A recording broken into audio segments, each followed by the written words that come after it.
Check, check, check. Okay, there we go.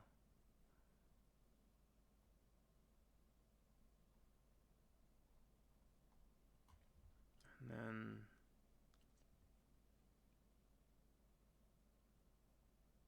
I'll make sure...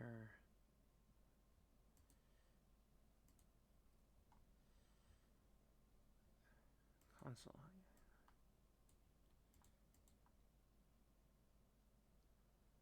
Uh...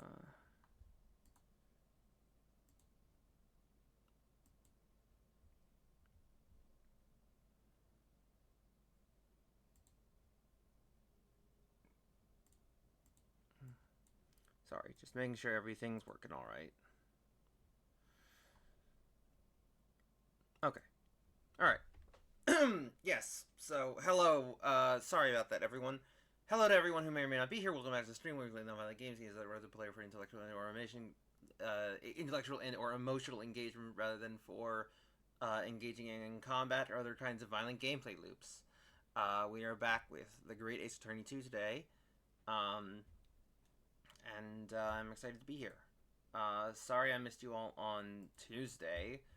I have a new class on Tuesday nights that goes, like, I have to leave right at the time I usually start to stream on Tuesdays. So I have to figure out what I'm doing there. Alright. 2nd of November, 3:38 p.m. Sholmes' Suite. I still can't quite believe what just happened.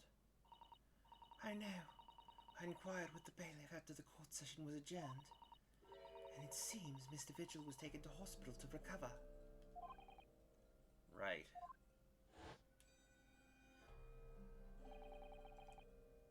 "10 years ago now, Mr. Virgil attempted to commit suicide by jumping out of the window of the prison governor's office.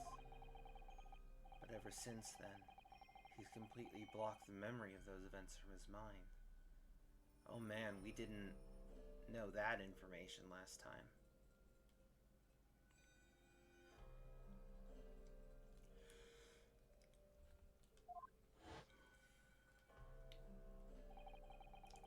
Nobody knew his secret. Not his family. Not even the man himself. But I forced it out into the open. Was it wrong of me to do that? Did I overstep the mark, I wonder?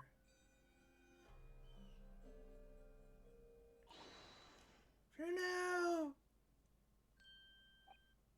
Oh. Iris. You are miles away. Anyway, I've brewed a fresh pot of soothing tea for you. Oh, thank you. You and Susie have had an exhausting day so far, haven't you? Oh, huh. Thank you, Iris. How thoughtful of you. Do you happen to know where Mr. Sholmes is? When we came out of the courtroom back into the defendant's antechamber, he had disappeared. Oh, no, I don't know. He just suddenly sprang to his feet and left. All he said was, "I must leave." I wonder if he's Oh, sorry. I wonder if he's pursuing the mystery of Inspector Gregson's death. Well, you know what Hurley's always saying, don't you? There are mysteries in this world that should perhaps never be solved. For the construction of a solution comes only at the expense of the destruction of something else. What does that mean? He knows very well that when you open someone else's old wounds, you often open your own too. But he just can't take his own advice and leave well enough alone. Solving mysteries is too important to him. That's so true. But that's what I like about Hurley after all. I suppose that's a lot of a great detective in some ways. So then, let's have tea and then I'll give you a hand. Oh, do you have time, Iris? Yes, I finished this month's manuscript at last, with barely a day to spare before the deadline. Oh, I'm so looking forward to it. A brand new story to read in the adventures of Sherlock Holmes. You know, I always hide Hurley's violin in the days before I have a deadline. You do? Poor Mr. Sholmes. I'm sure that's very wise, Iris. How sensible of you.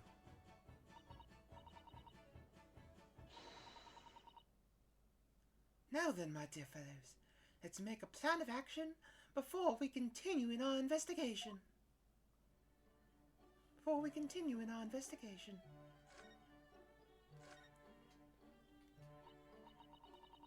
So, how did it go in court this morning? Well, we still don't know the truth about what really happened, but one thing is increasingly clear. Lord Van Zieks definitely didn't do it. Oh, goody! Yes, that's right. We managed to uncover several new facts as well. Oh, really? And there was another development, too.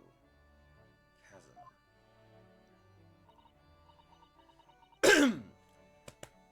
Excuse me. Sorry. Throat's a little... today. Yes, it's quite clear now that Kazuma-sama is not himself. The way he's acting, it's almost as if he's possessed. I know. I mean, at the end of the proceedings earlier, he was like a bloodhound the way he was chasing down Mr. Virgil's forgotten past. He's not normally so mercilessly persistent. What's going on in his head, I wonder? I really need to sit down with Kazuma and try to understand what he's going through.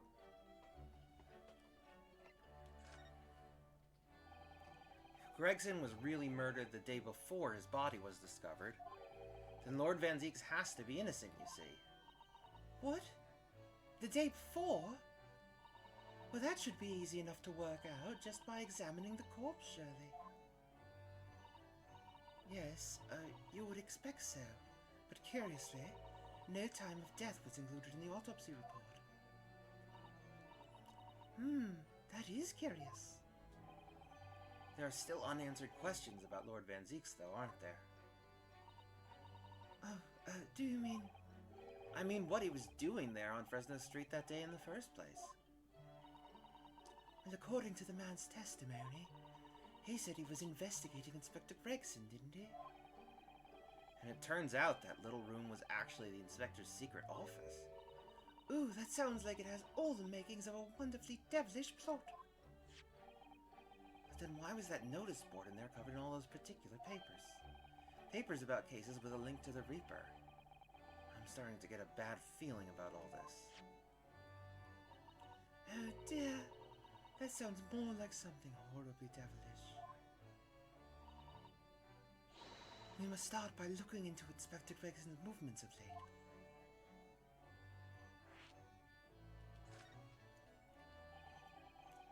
I never imagined I might have to be investigating an inspector's movements. Well, according to the entry in his diary, he was carrying out an incognito investigation of the red-headed thief the day before his death. Oh, you mean he was doing the same as Hurley? Well, Mr. Sholmes was trying to apply, whereas the inspector was supposed to be investigating.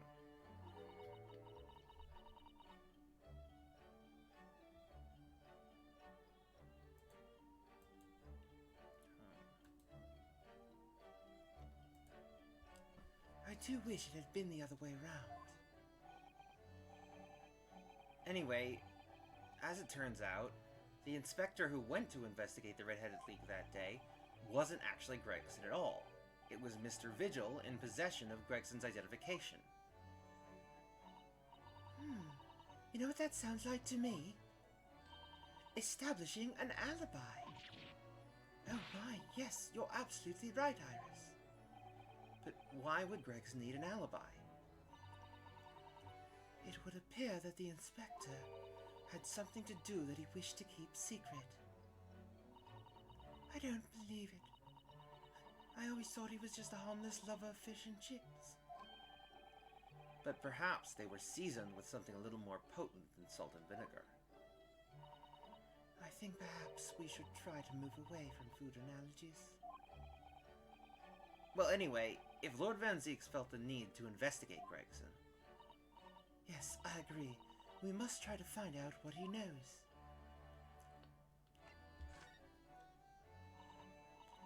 Virgil, you say? Isn't that the name of the lady who came to visit Hurley yesterday?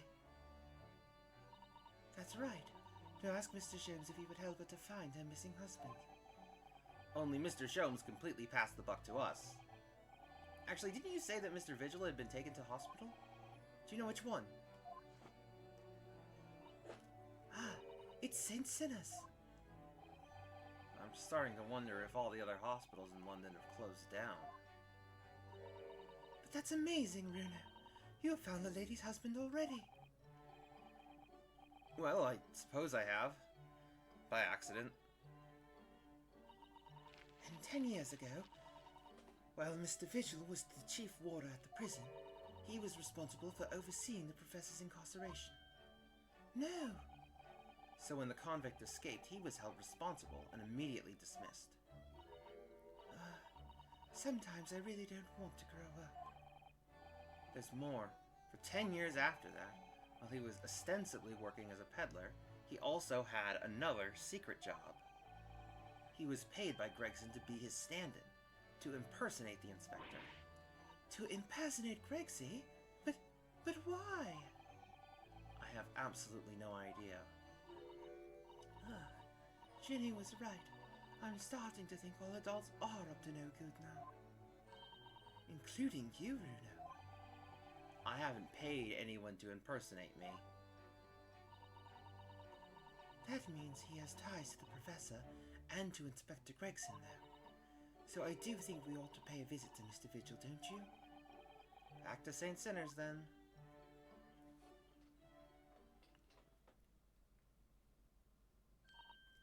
Well, I think it's clear what we need to do, isn't it?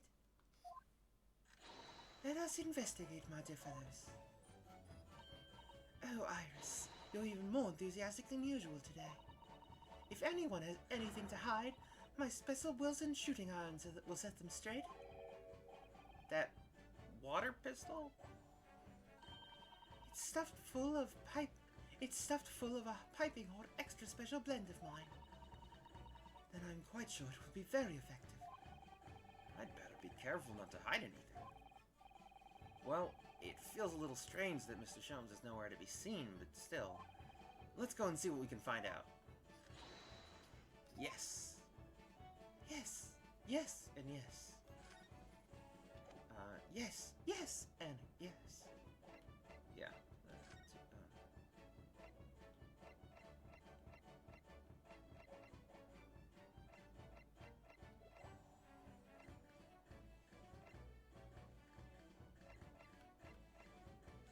Let's go to prison first. That could be many things, but we mean we're just visiting someone. 2nd of November, local prison, cell 1.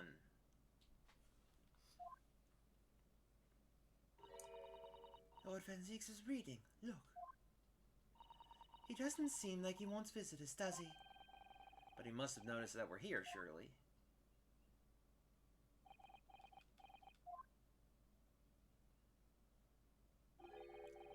What do you nippies want? That's no way to greet the lawyer who's trying his hardest to prove your innocence, is it? Perhaps not. I apologize. So, what can I do for you, Miss Nada?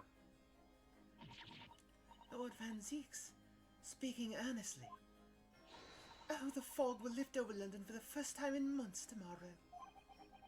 This does feel very, very strange.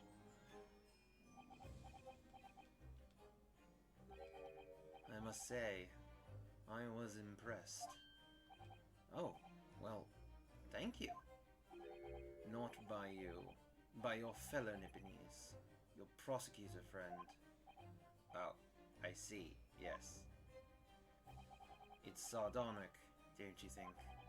For a man such as me, so loathing of the Nipponese, to be entirely at the mercy of... For a man such as me, so loathing of the Nipponese, to be entirely at the mercy of the two of you. I suppose it's a retribution for having played the part of the Reaper all these years. Played the part.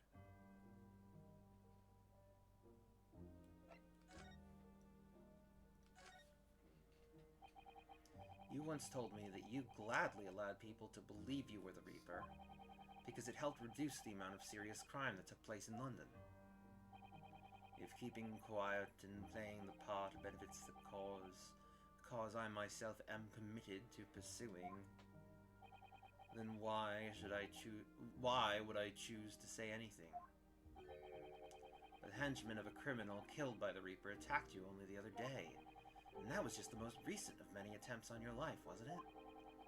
Someone is clearly profiting from your silence about all this. Someone is using you.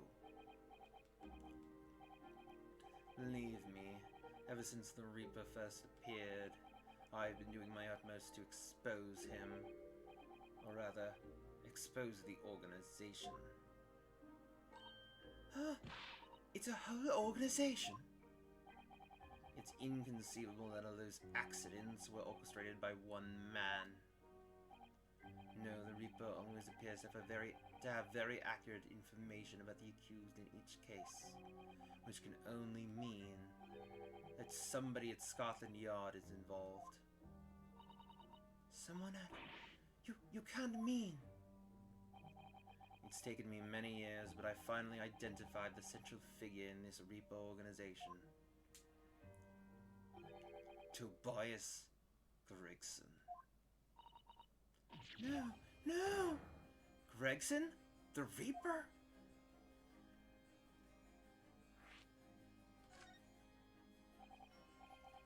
So, the reason you were investigating Inspector Gregson is because you intended to expose him as the Reaper? As I said, the Reaper of the Bailey is no single person. It's a highly secret organization with close ties to Scotland Yard. But there's no doubt that Gregson was a key member of that organization. I don't believe it. Are you saying that that he was behind all those awful criminals meeting there? Gregson didn't do the dirty work himself. Oh.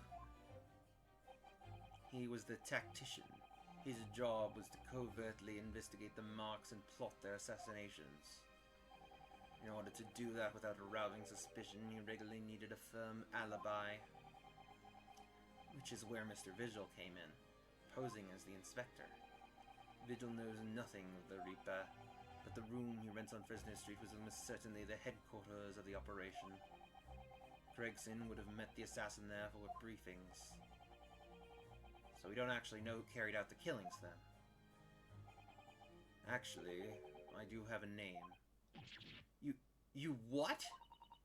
Well, if you can name the man, you have the true identity of the Reaper already, then. Or if I can name the woman. Oh. She's a young woman by the name of Asa Shin.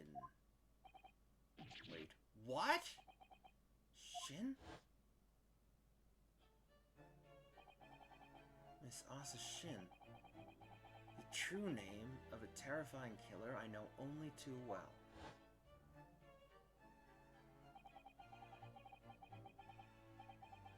She came to Japan. I forgot that was her real name. Completely. I completely forgot that.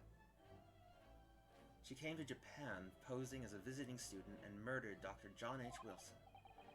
Then, just when it seemed that diplomatic protection would help her escape Japan and conviction, the mysterious woman was herself murdered in a small summer beach hut. And that woman was actually the Reaper of the Bailey?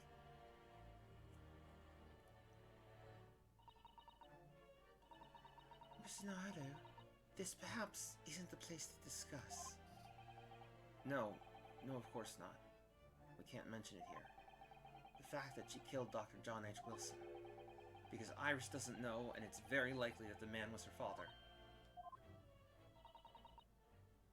Asa Shin.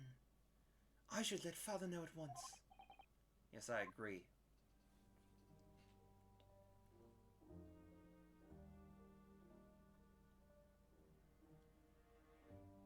So, I guess the reason she went to Japan, well, I mean, there may have been multiple reasons, but one of the reasons was probably to get out from the heat. I don't mean literally, I mean, something was probably closing in on her. You know, someone was figuring out her role in all of it. And she probably wanted to go across the sea. Or, you know, go to Japan. I don't know if it's across the sea. But she wanted to go to Japan to get, you know. Yeah. Well, either that or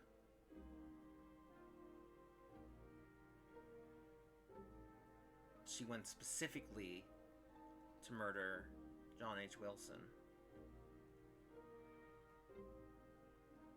You know, we really need to tell Iris about that. It's gonna come out eventually. And she's gonna be very, very upset that it was kept from her.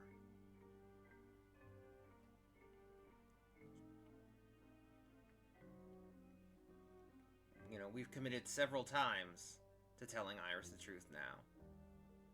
And, this is something that we haven't told her about the truth yet. And that's gonna have to happen.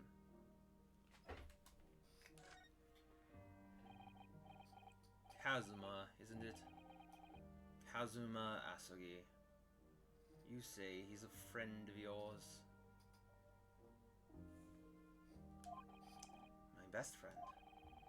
He's the whole reason I got to come to Britain. It was all on his merits. I have nothing but respect for him. Yes, I understand that only the very best students are selected for such opportunities. I had a fine demonstration of how sharp he is in the proceedings earlier today. He missed nothing. In fact, his flawless performance very much reminded me of his father, Genshin Asugi, the professor. It's true that the aristocracy at the time was the root of numerous grave societal problems.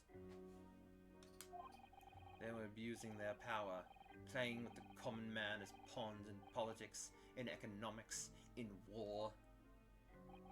In many ways, Asugi was carving out a canker from society that we British couldn't deal with ourselves. I see. But that's precisely why it makes no sense. Clint Van Zieks was a noble and upstanding man. He wasn't corrupt. Why did that damn Nipponese have to go and take my brother's life? In spite of having once saved mine.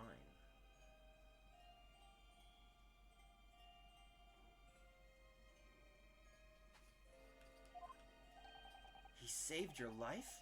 How did that happen?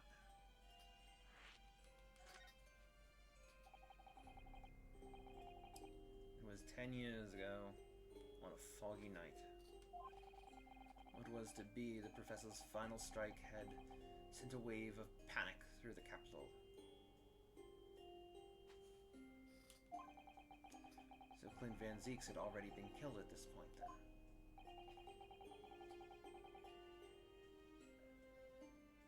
Genshin and I were walking down some back streets at a...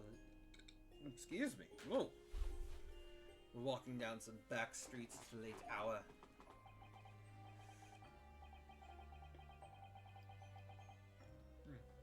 Of course, at that point, I had no idea of the true nature of the man at my side. All of of a sudden, "Don't make a pipe, you'll gumble us." We were surrounded. All of our assailants were armed with pistols, their faces obscured by scarves. Obscured by scarves. Clint was not only from noble heritage, he was a brilliant prosecutor as well. The scum of London hated the sight of him, and they had no sympathy for his younger brother either. I'd been targeted several times before already. "Hey, it's Van Zink's alright, we got him." I could hear them murmuring amongst themselves. I knew they were after me. But just when I thought my time had come, if I let them kill you, Clint would never forgive me. It was Azugi's voice, just a whisper in my ear.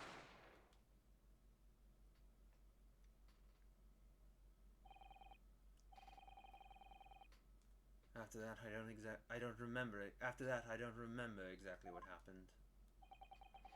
The next thing I knew, there was silence all around. Genshin lay on the cobbled street.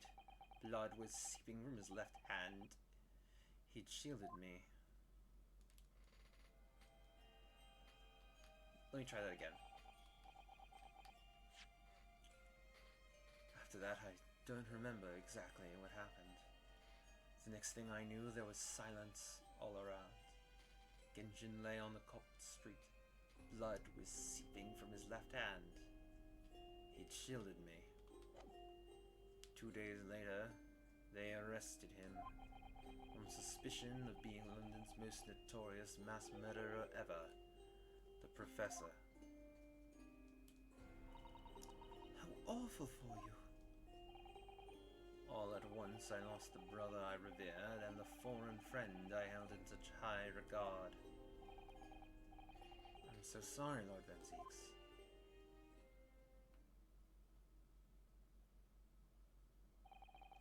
That's the end of my miserable tale. I never thought I'd recount it to anyone. Thank you for confiding in me. The Professor, the Reaper, and Inspector Gregson. I wonder just how intimately related they all are. I still can't quite believe that Gregson was essentially the Reaper. Giving assassination orders to Giselle Brett. Miss Nardo, let's go and inform my father. I'm sure our government will want to hear about this new information. Oh, that means I get to meet your daddy, Susie. Hooray! Yes, alright. Let's head back to the Great Waterloo Hotel then.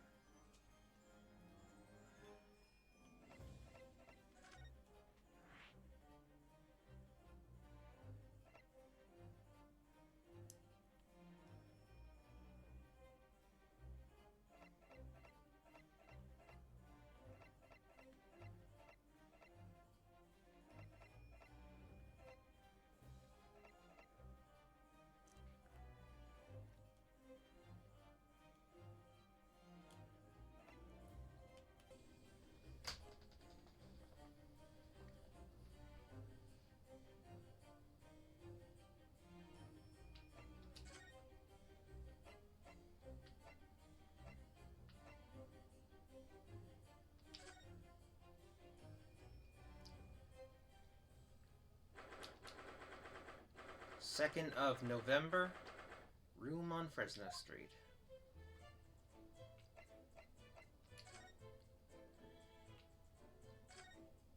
Yeah, nothing here.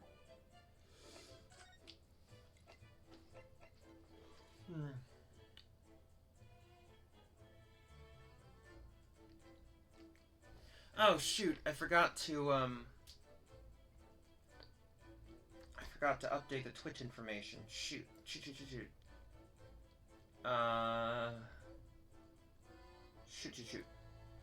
Sorry.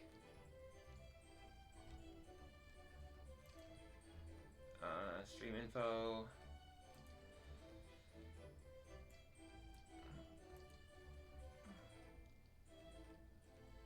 Shit.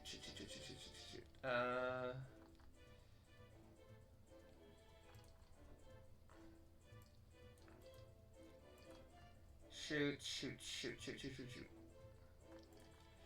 Sorry.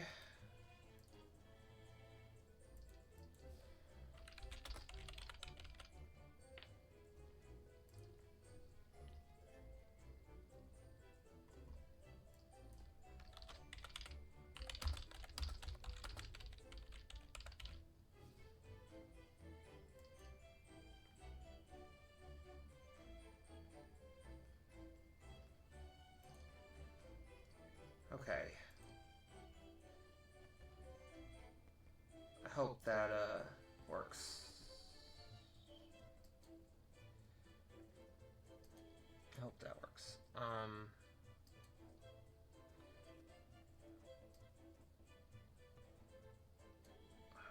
Okay.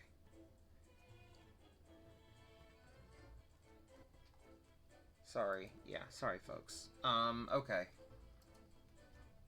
It's updated, but it's also kind of too late now. But, here we are, I guess.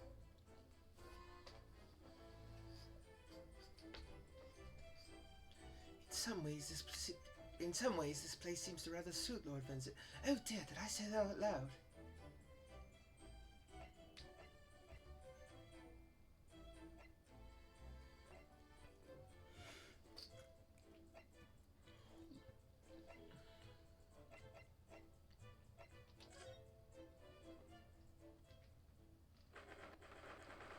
2nd of November, St. Sinners Hospital, Ward 3.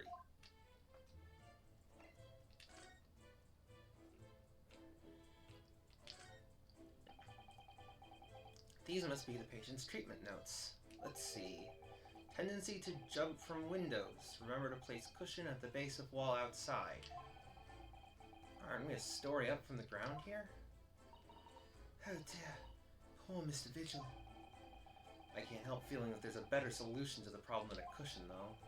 Finding something you'd lost isn't always a happy experience, it turns out. Pursuing the truth can be a very dark business sometimes, can't it? Yes, I'm afraid it can.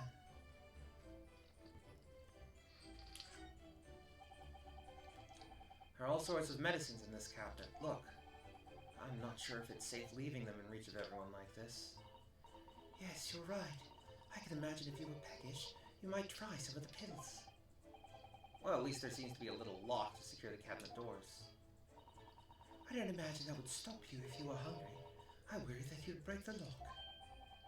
Hunger doesn't turn me into a criminal, you know, Mrs. Sato. This notice caught my eye before, actually. I suppose it's some sort of slogan for the ward. A cheerful welcome message, perhaps. Let's see. Pay with good cheer, leave with good cheer. Well, look at that. You were spot on, Mrs. Sato. It is full of cheer. I wonder how many discharged patients pay their medical bills with good cheer, though. Hey, Bardock! Wait, why isn't...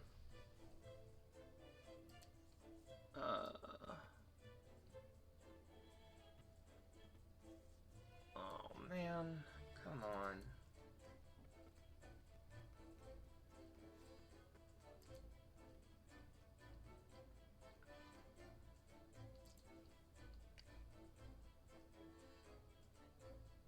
Which crap? What do you mean?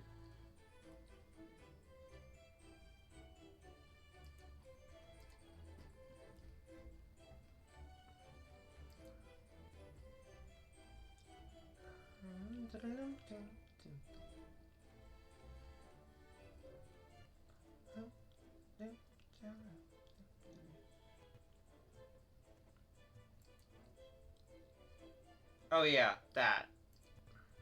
Yeah, I'm dealing with that right now, because I noticed it as well.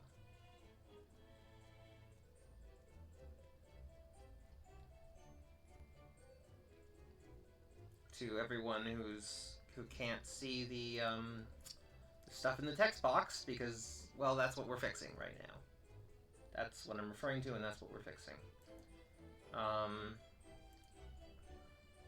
Sorry about that, folks.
Sorry about this, folks.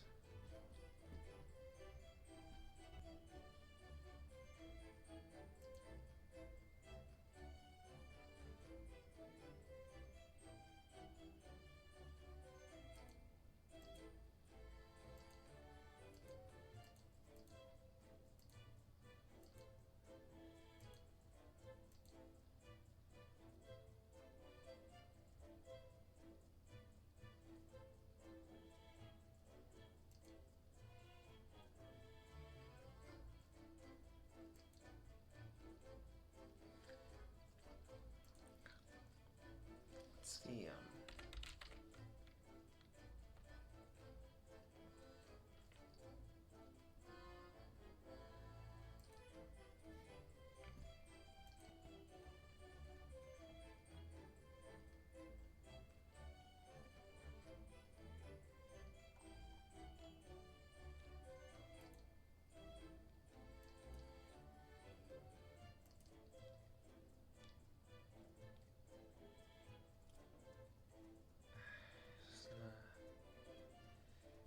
let's see, hold on. Sorry about this again.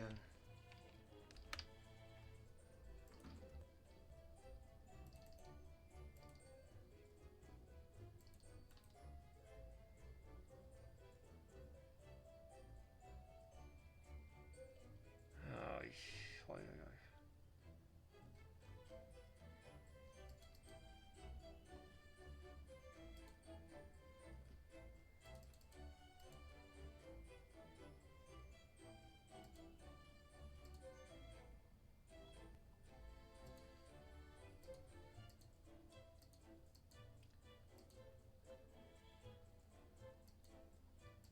Okay, let's give it a moment and see if it fixes itself now that I've adjusted the settings.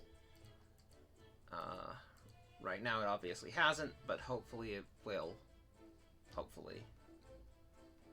And hopefully it's just taking a second to adjust the settings.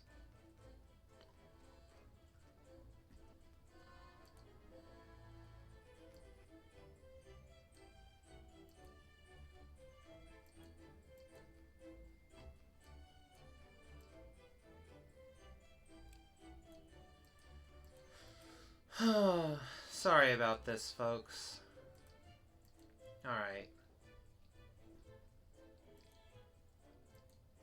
We'll just see what happens, right?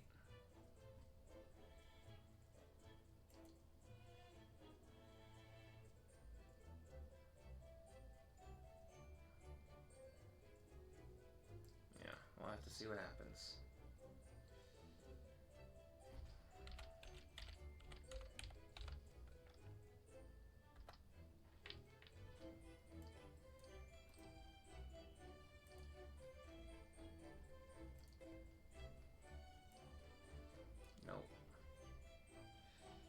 Yeah, no, this isn't. I thought maybe if I could. Nah, it's not working. Alright, yeah, we'll give it a few minutes, see if anything happens. But it also might just not work today, and that would suck, but it's not the end of the world.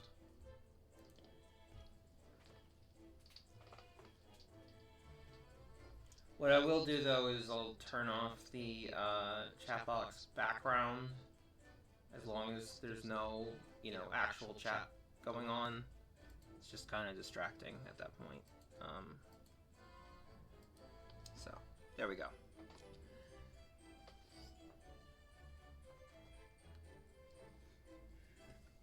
Once I had to have a very painful injection when I fell ill with a cold. I felt awful already, so why did I have to suffer the sting of the injection as well as the bill? I yelled at the doctor. Oh dear, what terrible treatment.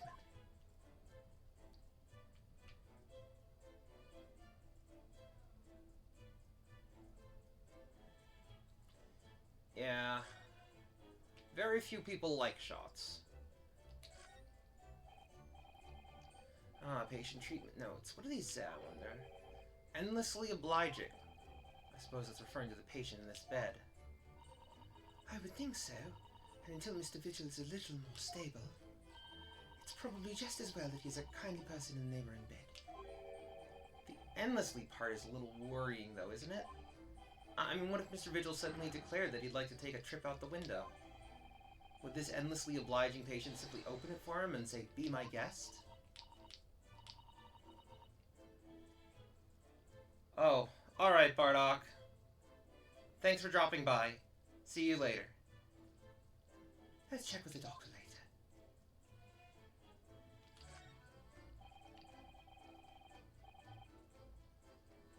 There are lots of bottles in there. Do you think it's safe to keep them there? If you were a patient here, I feel sure you would take some medicine by mistake when you were half asleep. That is a worry, but at least the cabinet has a lock, even if it's only a flimsy-looking one. Oh, I've no doubt you managed to unlock that somehow while you were half asleep as well. There are limits even to what I can do when I'm half asleep, you know, Mrs. Otto. Oh, look, a pair of crutches. Before we came to Britain, I hadn't realized they were used here as well. I imagine they were imported into Japan from Great Britain in the first place. Oh, so no one in all of Japan broke a leg before their arrival? Anyway, the sight of these things doesn't bring back good memories for me. Oh dear, did you injure yourself once and need to use some? When I was little. Although I thought they looked fun, so I borrowed a pair to play with. But then I slipped and sprained my ankle. I see. They contain powerful magic, those wooden staffs. The power to heal and the power to harm. I think a certain cheeky little boy managed to cause the harm all by himself.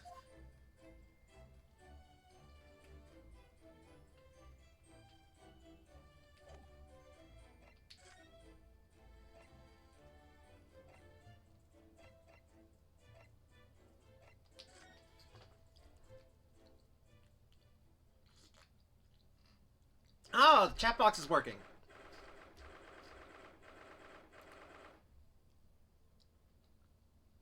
Woohoo! Okay, it just took a couple minutes to refresh and fix itself. That's good. That's good. Good.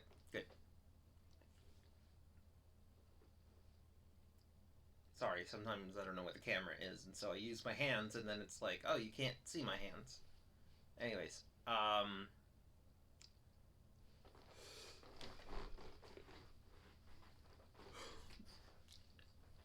2nd of November, Great Waterloo Hotel Foyer. I thought it yesterday, and I think it again today. This place is so princely. It's a wild guess, but I have a feeling you'll think the same tomorrow, too. My tea has a finer fragrance than whatever they're serving in the tea room here, though, wouldn't you say? Ah, look who we have here. This is an unexpected pleasure. I'm assuming that's... yeah. Ah, Father! Oh, is this your daddy, Susie? How lovely!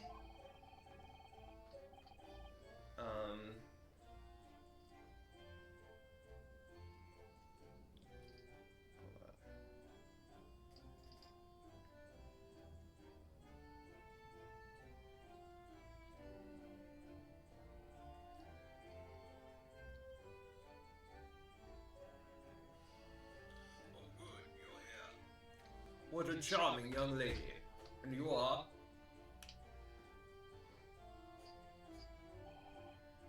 Ah, really? So you're the author of The Adventures of Sherlock Holmes, are you? That's me, Iris Wilson, at your service, sir. Susie's been such a wonderful friend to me over the last year, you know. Well, Miss Wilson, I must say I read your work regularly and with much interest. Iris actually lives with Mr. Sholmes, you know, Father. Is that so? Well, perhaps that goes some way to explaining that bright look in your eyes.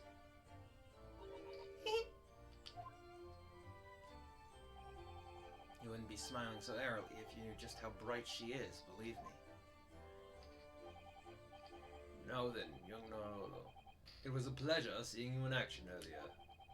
As an invitee of the symposium, I was allowed to observe from the gallery, after I twisted some arms. And I must say, it was a truly exemplary performance. Huh, well, thank you very much. Well, I'm fairly sure you omitted by chasm on the other end there. No, please don't misunderstand. It was you who impressed me. Really?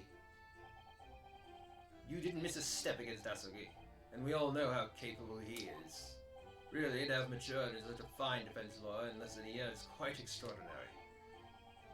It's very kind of you to say so. And really nice to hear. Okay. So, what I saw in court today confirmed what I've been hoping for. The favor I mentioned yesterday, no. I trust you haven't forgotten. Oh, no, you did mention something, didn't you? But first, we have something to report, Father. Of course, of course. Shall we take tea while we discuss matters further? Wonder where Judge Chikoku has gone to.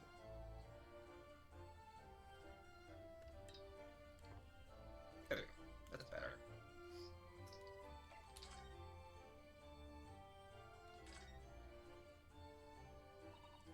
Father, do you know about the so-called Reaper of the Valley? I've heard rumors. Some members of the judiciary explained it all to me yesterday. Of course, when I was a visiting student here in London, the Reaper was yet to emerge. Right, he didn't appear until after that case when the visiting students had already returned home. Lord Van Zeeks who was in the dock today. That was Barak, the younger brother of Clint Van Zeeks, I believe. That's right. And he's known throughout London as the Reaper, as you've heard.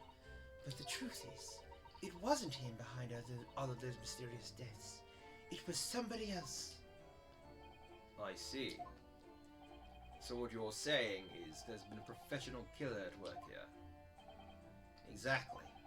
Someone by the name of Asa Shin, in fact. I beg your pardon. Did you say Asa Shin? You mean that Giselle Brettwoman was responsible for killing my great friend? Oh no, a friend of yours was killed. Professor Mikitoba, I think perhaps we shouldn't discuss this right now. Because the friend the professor is talking about is Dr. John H. Wilson. And that's not something we want Iris to find out about. Not like this, anyway. Oh, this is gonna blow up in your face so much. Just so much. Keeping it from her for this long.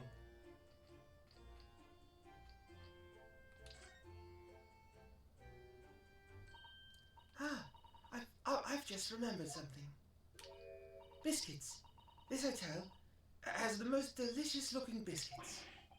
That was rather out of the blue. She's doing this deliberately. I think I'll go and see if I can purchase some. I wonder, would you like to come too, Iris? Oh, yes. You just try to leave me behind. So that young girl is called Iris Wilson, is she? Yes, that's right.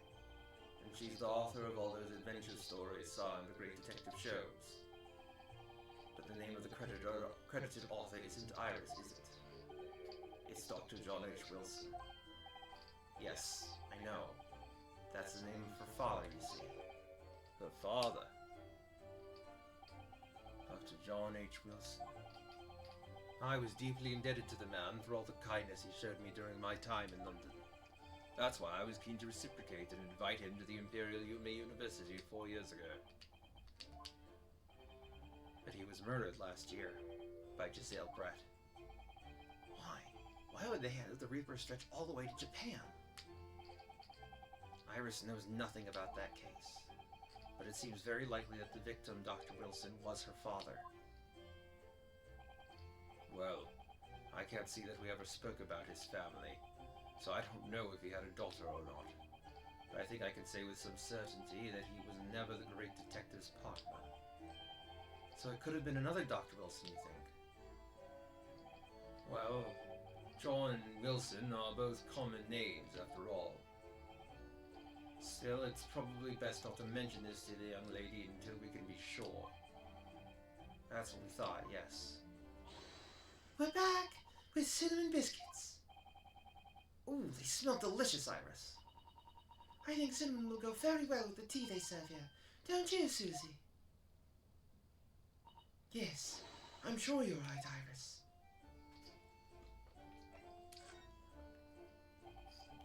I haven't seen Judge Jigoku for a while, have you? Guilty! Ha ha ha ha ha ha ha!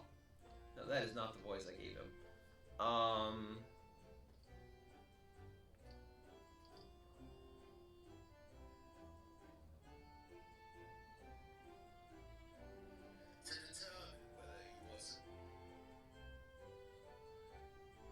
Guilty. That guilty is still ringing in my ears. No, now you mention it, I haven't seen him since this morning either. I suppose as the symposium's opening was postponed, he'll have gone to explore the great exhibition. That reminds me of something you mentioned yesterday. About Judge Jigoku having once been in the dock himself. Ah, yes. It was all tied up with that accursed trial. Closed trial of Kazuma's father. Seishiro was trying to mitigate Genshin's guilt, so he took to the stand to testify.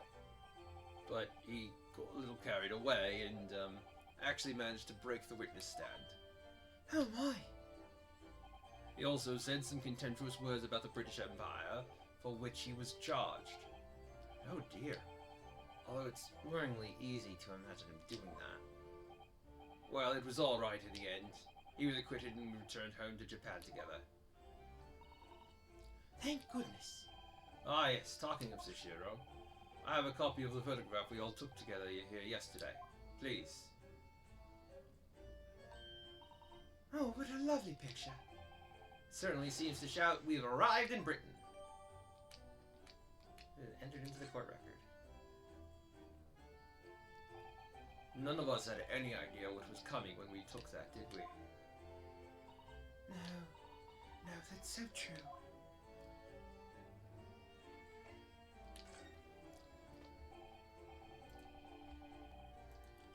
So you mentioned a favor that you'd like to ask me. Well, this fateful trial that you're fighting, one way or another, it will be over before long. And when it is, I'd like you to accompany me back to Japan. You want me to do what? What? You want me to do What? Father, what's the meaning of this? Now, Susato, you should understand. You've seen how our courts work firsthand. Japan's judicial system is in its infancy, especially when it comes to defense. Oh, you mean... The Supreme Court of Judicature is in desperate need of a good defense lawyer. As soon as possible. Really, quite urgently, in fact. But I've not even been in London a year yet. I've read all of Susato's reports. I'm well aware of your extraordinary talents. And having seen you in action with my own eyes earlier today, there's no question. You, Naruto, are precisely the man our country needs.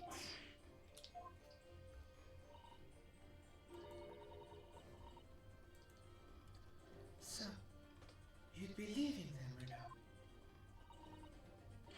But then, what am I supposed to do, Father? You came here to serve as Asogi's judicial assistant. Oh, yes. She's supposed to be Kazuma's assistant. Our government is still in the process of deciding how best to deal with his situation, though.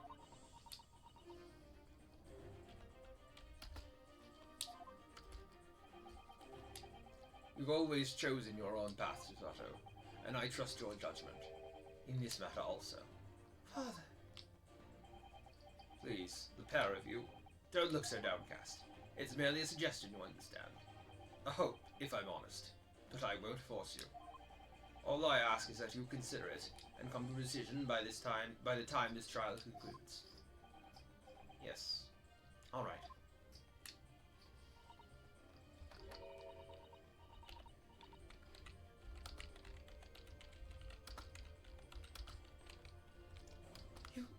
You won't leave, will you, Rona?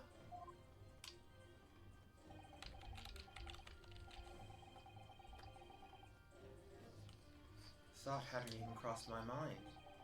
Up until now, I've just tried to do what I believe to be Kazuma's will.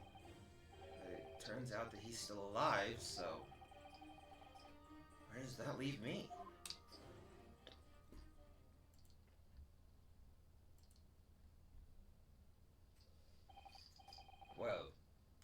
excuse me now. I need to telegram government ministers and the Japanese police with this information about Asa Shin. Of course, Father. Thank you. I look forward to next month's installment, Miss Wilson. Oh, good. And please do come to Baker Street sometime, won't you? We'd love to entertain you. I would be delighted. The best of luck for tomorrow, Naharu.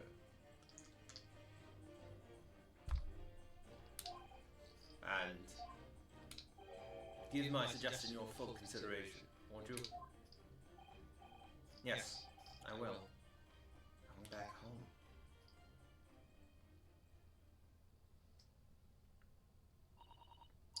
You know, Kazuma-sama has always meant a great deal to my father.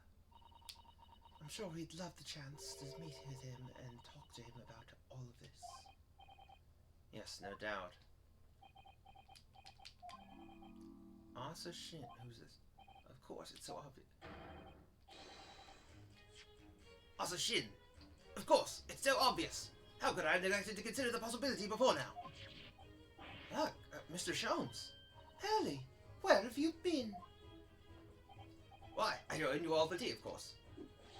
What an extraordinary question. I didn't notice you at all.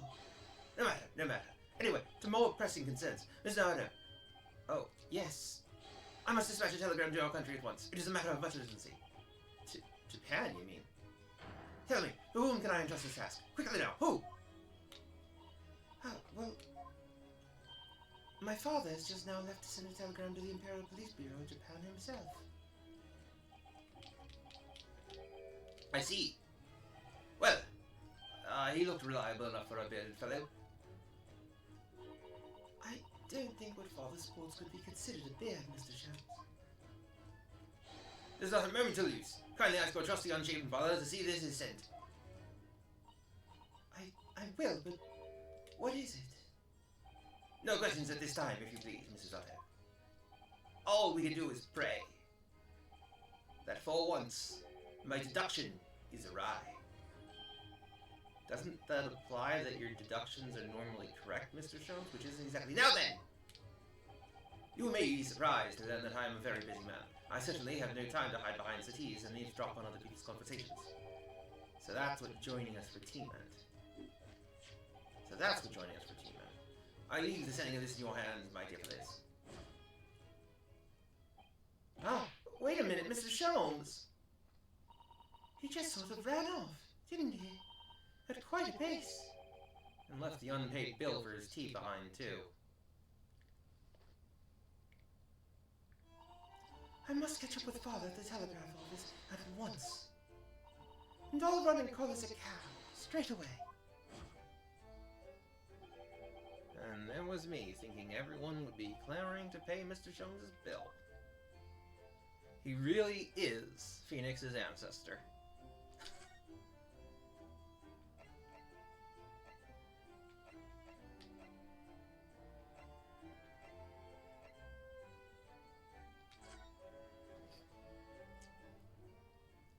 Always left with the bill.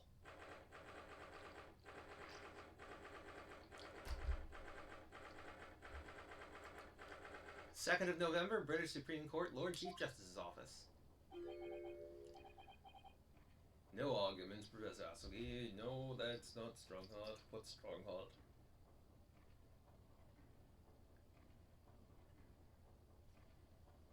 So, entering for a great city.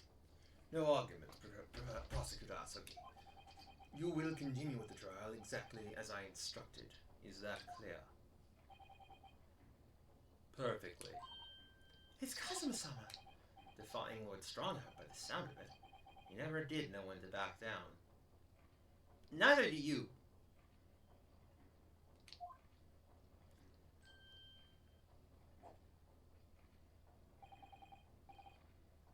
On your way now, Asugi. On your way now, Asugi. My lord.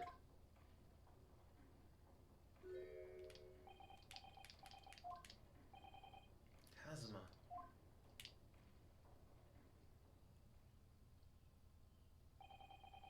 He left without saying a word.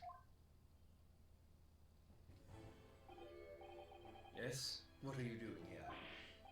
Oh, well, I was just hoping to ask you a few questions, if you wouldn't mind. I wanted Van Zeke's trial concluded today, but Prosecutor Asugi's unwelcome inquiries are going to make it take longer than necessary. Unwelcome inquiries? As a result, I'm losing even more precious time. Currently 2 hours, 55 minutes, and 41 seconds. 42, 43... Then we must resolve everything before 3 hours have passed, Mrs. Allen. In a miraculous not even 5 minutes? Anyway, I can't let the man's obvious bad mood put me off. I need information. He literally just got done saying that Kazuma didn't know when to back down, and then he's like, I can't wait for his bad mood to go away. I need information.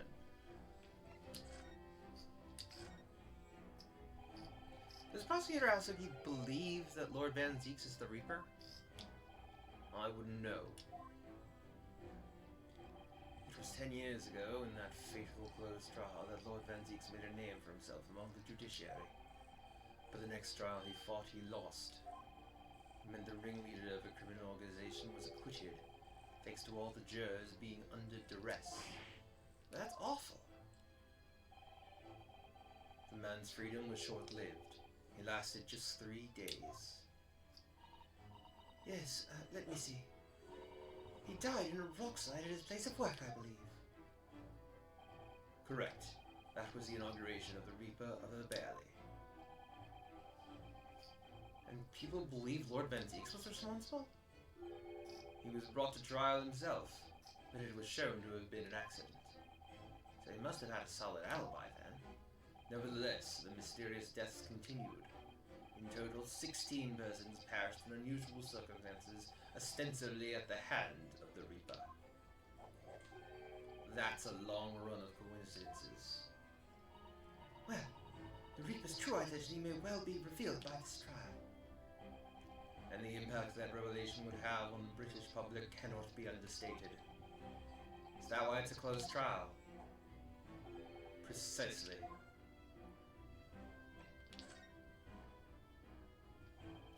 This country hasn't seen a closed trial for 10 years. So the last one was the professors? The trial of Virgil Asugi? Correct. Actually, we heard that originally you were going to prosecute that trial yourself, Lord Strongheart. Van Zeeks entreated me to relinquish the prosecution to him, that he might avenge his brother's death. And here we are, 10 years later. The son of the man Van Zeeks had condemned, now looking to avenge his father's death in the same way. They do say that what goes around comes around. However, it would seem that the new young prosecutor is harboring some ulterior motive as well. Kazuma is? I like my organization to run smoothly in the exact manner that I prescribe. As with the giant clock in here, I won't tolerate a single cog being out of step with the others. Ah, so that's what all these gears are about in here. If the young man refuses to mesh with the other parts of my great machine, I will be forced to take steps. What do you mean? Not something with which you need concern yourself. In any case, all your questions will be answered tomorrow.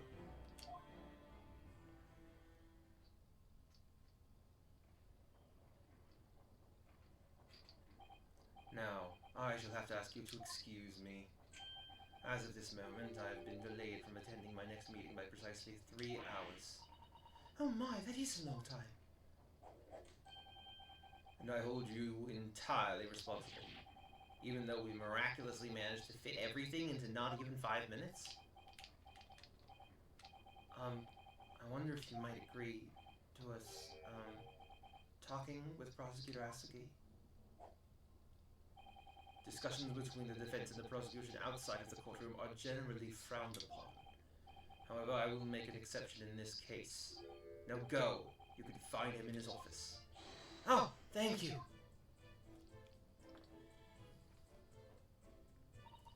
Let's go to see him at once, Miss Nada.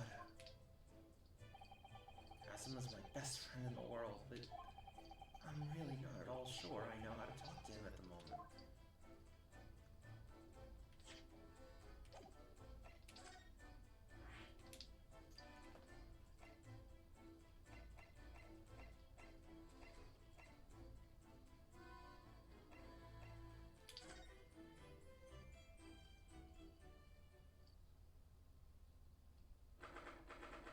Second of November, Prosecutor's Office.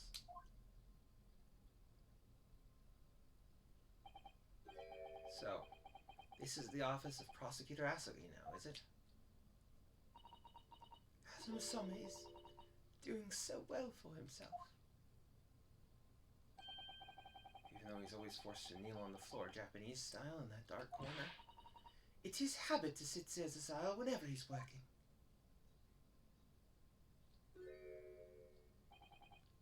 Kazuma.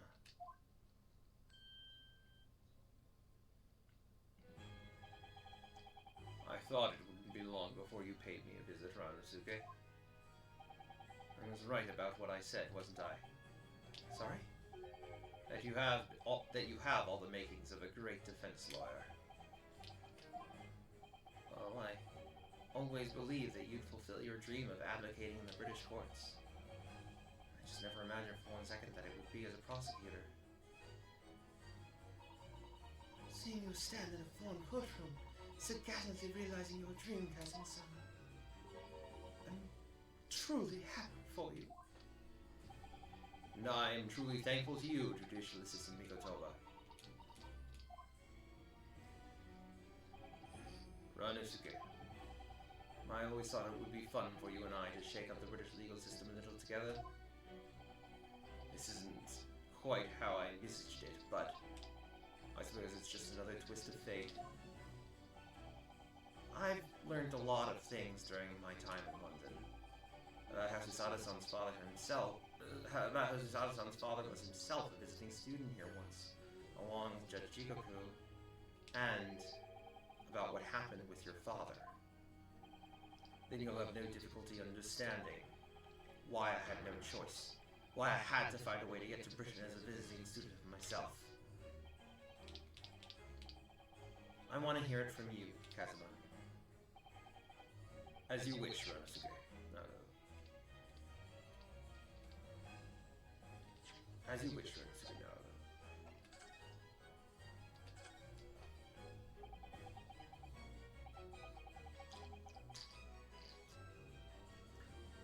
It's getting on for a year now, since what happened on the SS Buria.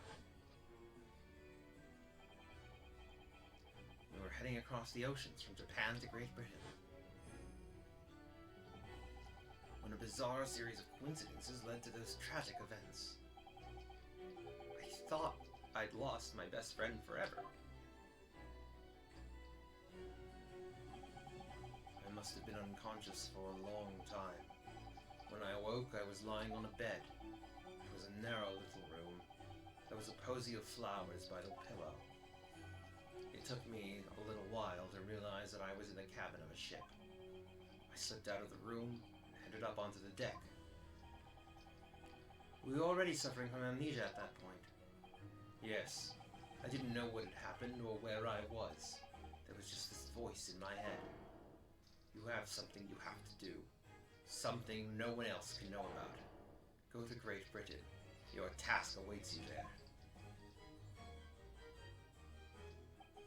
It was a calling I couldn't ignore. It compelled me relentlessly.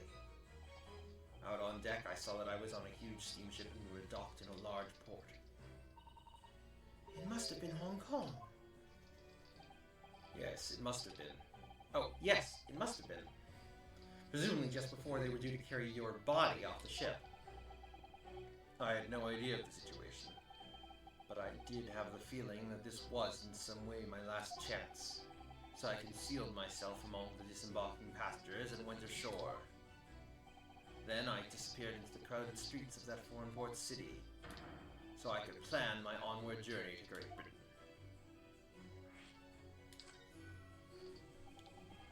Just under a year ago, with all my past memories lost to me, I was left behind in Hong Kong. Everything was foreign to me. The sights, the sounds, the smells, my head reeled. I was truly at a loss. I realize now that I escaped as a dead man, with nothing but the clothes on my back. No money, of course. Oh, how terrifying for you. Luckily, though, I had 2 feathers in my cap. One being your knowledge of English, I suppose? That's right. And on the back of that, I was able to pick up some work as a deckhand on a cargo ship. Eventually, after calling at countless ports, I finally arrived at Dover. That must have been some 3 months ago now. A formidable tenacity of purpose showing itself again. I mean, the man had lost his memory and had literally nothing to his name, but he still managed to make his way to London on the opposite side of the world. Of course, I had no idea why I'd moved heaven and earth to get here at that point. So, how did you end up becoming Lord Van Ziek's apprentice then? That can only be called an extraordinary stroke of luck, really. You see, I was stopped at the border because I had no papers. They took me straight to Scotland Yard, and by sheer coincidence, Lord Strongheart was there to attend the meeting. That's when the second feather in my cap came into play. Would that have been your knowledge of the law? Yes, exactly. Lord Strongheart was curious about an Easterner with intimate knowledge of British law. He took me back with him to the Supreme Court and assigned me to the prosecutor's office. And then 9 days ago, you finally got your memory back after the trial involving Trevor. Yes, I did.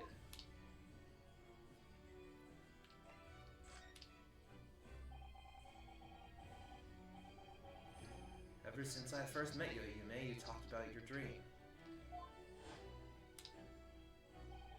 Mark my words, Ranosuke.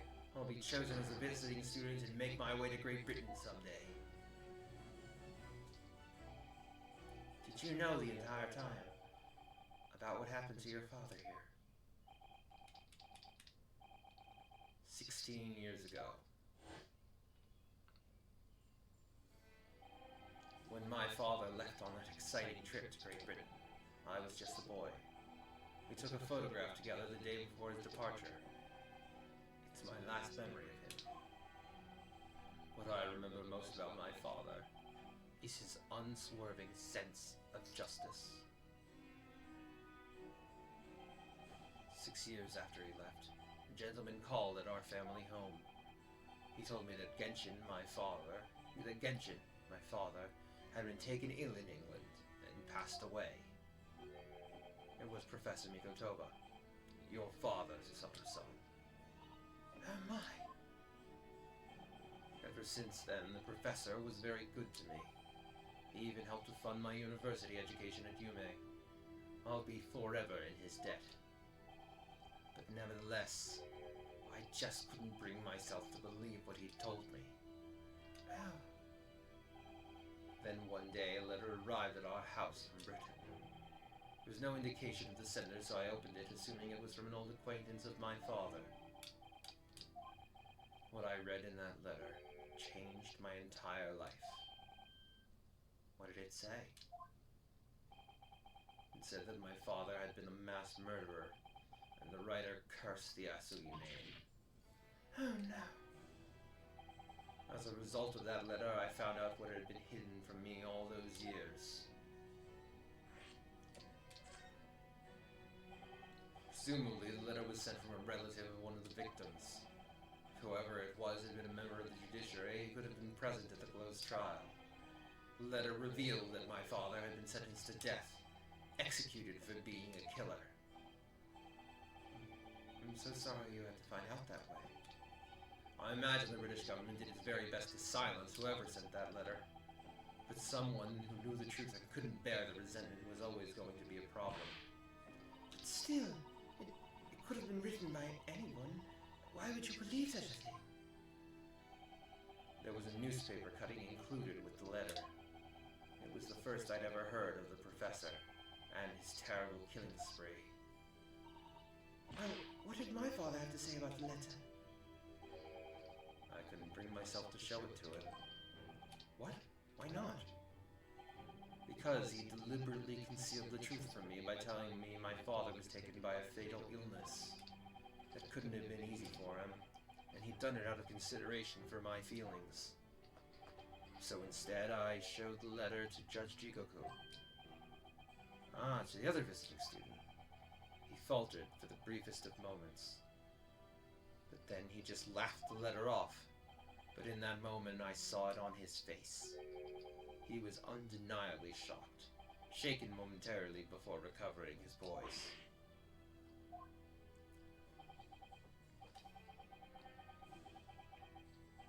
A year later, my bereaved mother succumbed to the strain of grief, and she too passed away. That's when I made up my mind. One day, without fail, I would cross the seas to Britain and seek the truth for myself. The truth about my father, Genshin Asugi. And I wouldn't let anyone stand in my way. Kazuma-sama.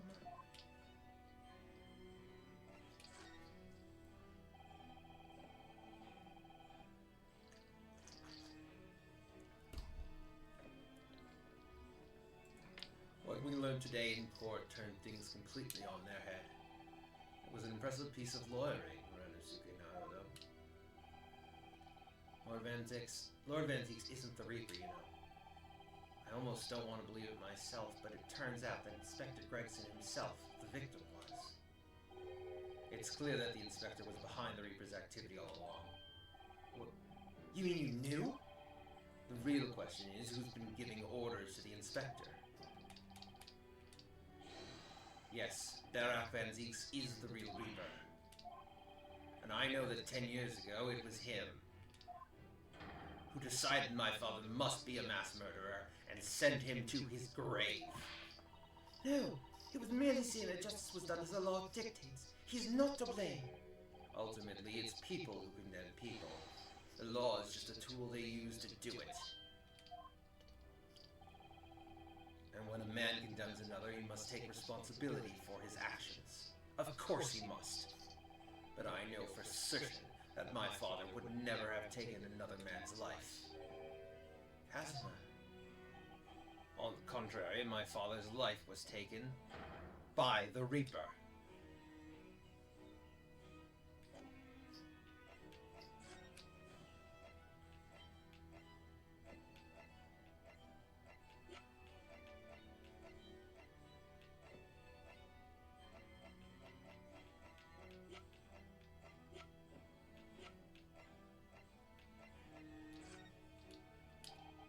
Kazuma, what do you make of this? There's only one place where defense lawyers and prosecutors should discuss evidence. The courtroom. So it seems you are still confused by the situation. That's what I make of it. I get the feeling that my friend's always going to have the edge over me, isn't he?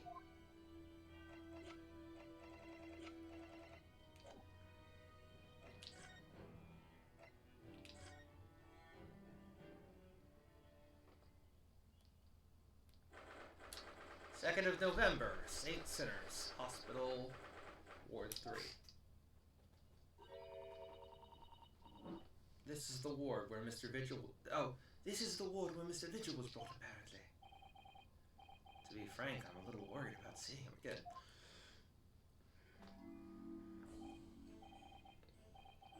Ah, the lawyer. Hello again.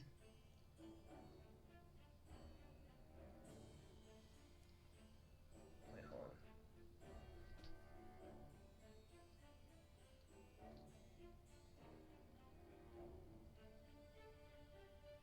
The times were hard in London. Oh, the lawyer. Hello again.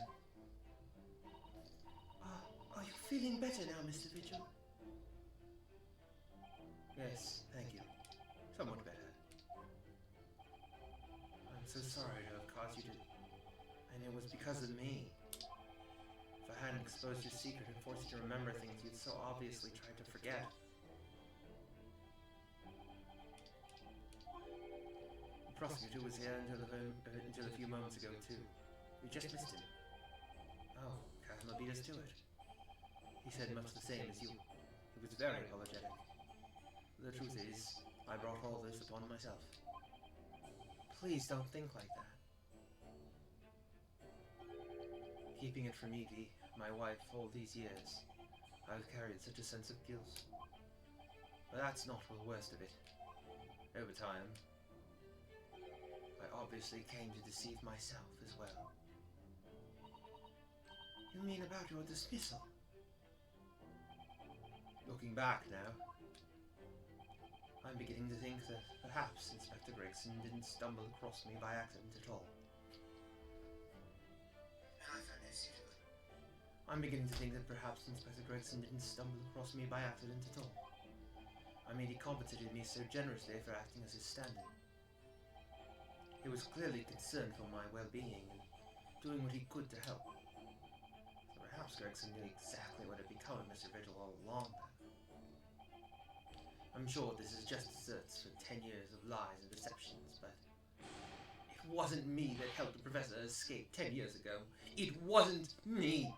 I swear it. I swear it's true. Oh, Mr. Virgil. I'm sure you'd rather not dredge up even more from your past at this time, but if possible, could you tell us exactly what really happened? I want to. I need to get all this off my chest. I just want someone to tell me what I should have done.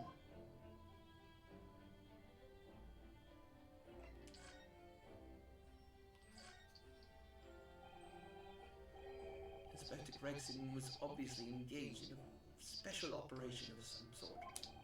He was investigating something that even Scotland Yard couldn't know about. Details of the Reaper's marks, yes. It was when he had to carry out those investigations that I would take his identification and impersonate him. He'd pretend to be the inspector and carry out investigations on his behalf. Oh no, never! Common street peddler couldn't possibly carry out a proper police investigation. All I would do is go to the specified location and make a little hoo-ha. Just something to leave an impression. So everyone there would think a detective called Gregson was here. So, that's what you were doing on the day prior to the incident? Yes. They asked me to make an appearance at the park on Lime Street for the Red-Headed League event. So as usual, I flashed the inspector's identification around and was very vocal about my presence. But then you were taken prisoner by those red-headed fraudsters. Yes. So you would always make a point of showing Gregson's identification and being generally loud. That's what the inspector asked me to do. Yes. Well, that's one way of becoming a legendary detective, I suppose. Not a good one, though. Well, that's one way of becoming a legendary detective, though, I suppose. Not a good one, though. As you know, I suffered this bruising around my neck at their hands. But the following day, they kept up their word and released me. Without returning the inspector's identification to you, however. We had arranged to meet in the prisoner's street room at 5 that day, so I could report back to the inspector. But at the agreed time, that's when I heard the gunshot.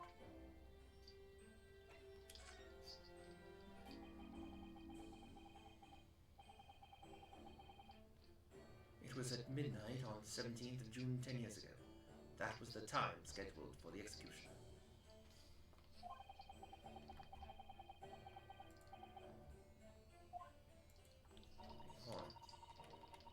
Whoa, wait, why did that? But the professor's execution never actually took place, did it? Or rather, hold on. Oh shoot, that was why. It's that stupid, the button that gets stuck sometimes, it automatically skipped past these. Because the system was registering that I was pressing A, even though I wasn't. Or rather, the execution itself must have been used to effect the plan of escape. I hardly dare to imagine what a chilling plan it was. Barclay was renowned for being the highest security prison in the country. Everything that went in or out of the place was searched multiple times. But there was one notable exception. Or rather, one notable loophole. Something that was never questioned. I have a feeling I know what that loophole was now. the coffins into which the bodies of the executed convicts were placed, correct? Yes. Once the coroner had confirmed the death of a condemned convict, the body was taken in its coffin for immediate burial in Lowgate Cemetery just behind the prison.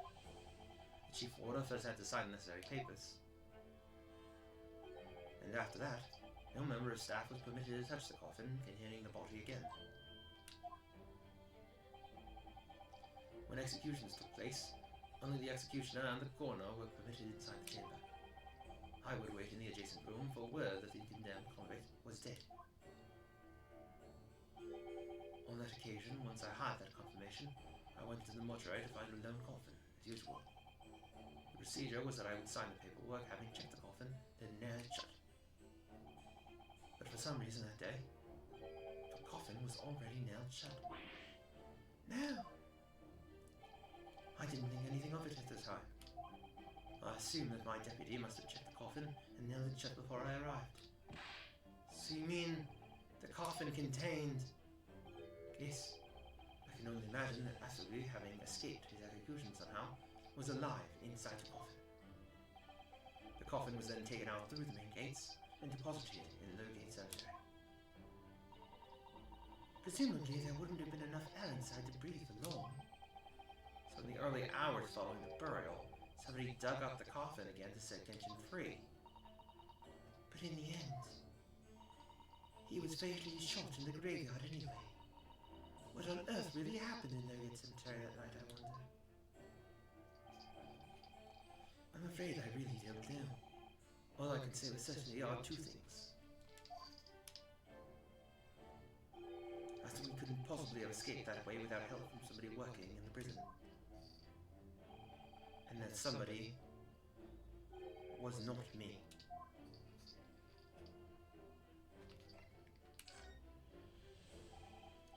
Obviously, you knew the man then.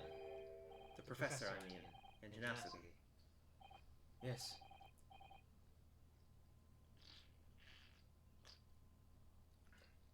I remember him well, in fact. Would you mind telling us what you know? Well, having been condemned to death as he was, any contact I had with the man was short, obviously. After that trial, which was carried out behind closed doors, attended only by elite members of the judiciary, they called for his execution to be carried out at the earliest possible opportunity. The outcome of the trial was set from the beginning, wasn't it? It was a time of delicate diplomacy, when Britain and Japan were in the process of signing an important treaty. That meant this potentially destabilizing case had to be dealt with swiftly and discreetly. The man had less than a week in total. As I was the chief warder, I oversaw his short stay in the cells until his final hour. I remember being struck deeply by his noble character and incredible resilience. What do you mean exactly? He was a killer of many men, but he was always quiet and polite. He was a gentleman and a man of intellect. In fact, I couldn't bring myself to believe what he'd done, so I asked him one day.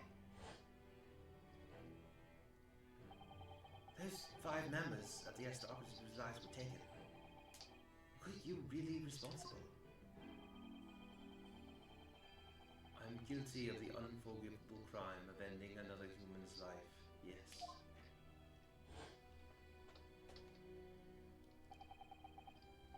The following day, Claire's trial took place, and the verdict was no surprise. Guilty. That night, when he was brought back to his cell, I saw something. Something unusual. Something unusual? What? The last will and testament of Genji Nasugi.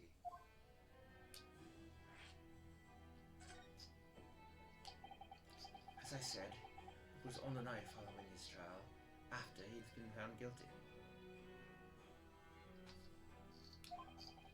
I was doing the rounds of the cells, and when I looked into Asugi's, I noticed that he seemed to have a sheet of paper in his hand. Ah, his last will and testament, then, presumably. As soon as he noticed me, he hurriedly shoved it behind his back. But why did you find that so unusual? Isn't it normal for a man to pen a will when he knows his death is nigh? Yes, that's true. But there were special conditions in Asui's incarceration, you see. What sort of conditions? Well, even though he was held in a cell designed for condemned inmates, he was allowed to keep his personal effects with him, with one exception. Really? He was allowed his things? That is unusual, certainly. Of course, he'd been convicted of killing 5 members of the aristocracy. But at the same time, he was a guest in our country on the Empire of Japan. The powers that be were determined that his final days shouldn't be needlessly uncomfortable. And what was the exception you mentioned to the personal effects he was allowed? That's the point. He wasn't permitted to have writing materials. Specifically, no pens or paper. So, he was prevented from leaving any written record of what happened to him. Yes, that was the long and the short of it. I have no idea where he obtained that paper. Any writing materials would have been confiscated from him upon his incarceration. As I said, he hid the paper behind his back, and then he pleaded with me. What did you just hide behind your back? Please turn a blind eye. This is my lifeline. If we're gonna have more of this, I thought there would only be like a line or something from him, but there's gonna be more apparently. So let's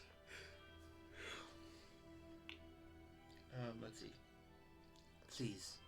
Please turn a blind eye. This is my lifeline.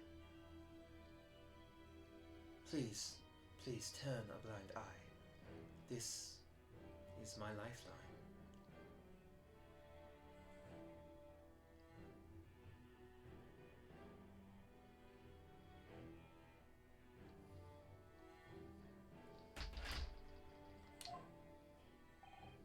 But you know it's against the rules. You're the only person who's seen. If you just agree to keep quiet. Alright then. But what's on that paper? My last will and testament. This will is the only weapon I have left now.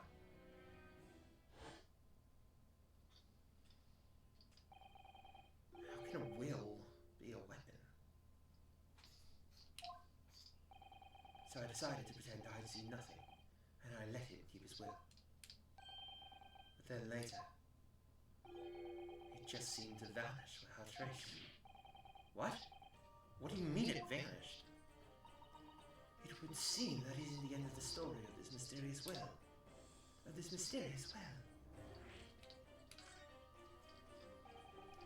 I was the only person who saw Asubi's will, But somehow it disappeared. it was after Asubi's execution. Which was actually an elaborate jailbreak. The warders gathered up Asubi's possessions that were in his cell. They were all to be sent back to his family home in Japan, you see. To poor Kazuma-sama. And you're saying that it wasn't anywhere to be found among his personal effects? The will, I mean. That's right, though I didn't search through them myself. But Governor Kaiden was livid. He was screaming, It cannot have disappeared completely. That doesn't quite make sense, Step, does it? In what way? Well, we'd understood that only Mr. Virgil was aware of the will's existence. In which case, how did the prison governor know to look for it? Oh yes, you're right! I really don't know how he knew. But it certainly seems as though he knew of the will's existence from the outset.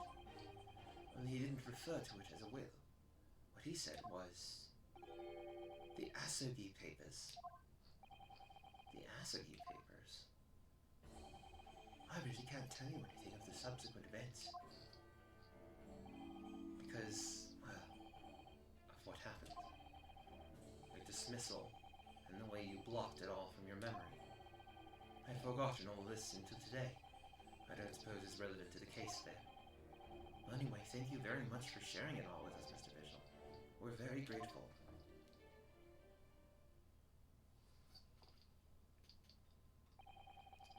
I'm afraid there's really little more I can tell you.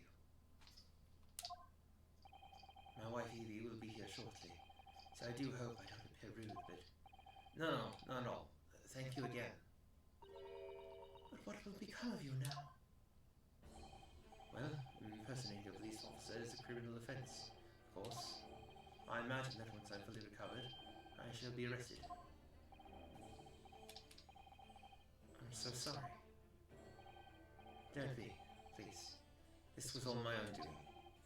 I always knew that this day would come. Well, I wish you well. Goodbye, Mr. Virgil. Ah! But before you go, there's just one thing. Oh, yes? What is it? The Asogi Papers. I'd be very grateful if you'd make no mention of the things I've told you about. Presumably for some good reason? It's my understanding that their very existence is a closely guarded secret. If it became known that I'd remembered, well, it could be rather troublesome, I think. I understand. Some sort of a will that Genshin Asogi penned just before his death.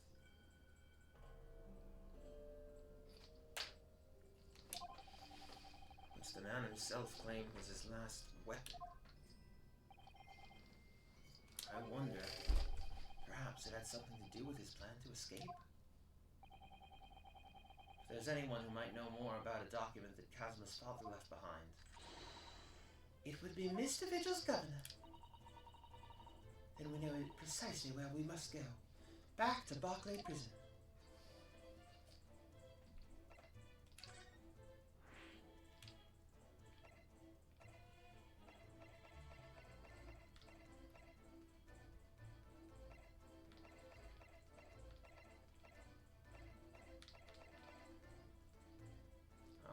Sure we've asked everything we need to, huh?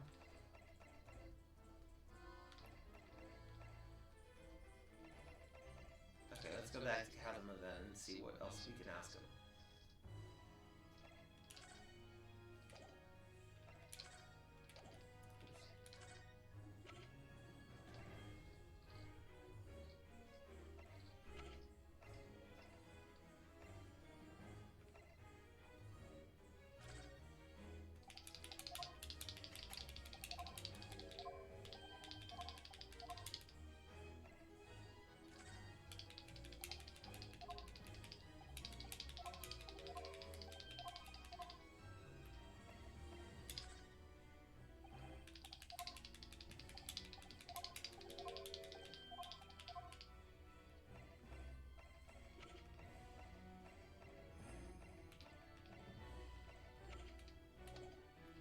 Maybe we have to look around. This Lord Van Zeke's incredibly stylish desk. It's not my style, though. No, I noticed you've been working at the little table on the floor, kneeling down Caesar style. I thought it was some kind of punishment set up by Lord Van Zeke's when I first saw it. I find it the most comfortable way to work. I can't do it. After a couple of minutes sitting with my legs folded under me, they start to go tingly.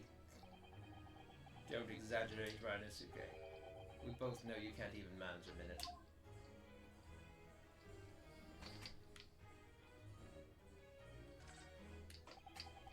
Lord Van Zeke's fine collection of hallowed chalices and bottles, all neatly lined up. Yes, Yes, he's extremely particular about all that. He has a strict regimen for everything, from the storage of the casks to the bottling of their contents. Gosh, he must be having a really tough time of being his apprentice. Actually, no. Oh? He's so particular about it all, he refuses to let anybody else touch any of it. So it's been quite easy for me, in fact. Talk about weird.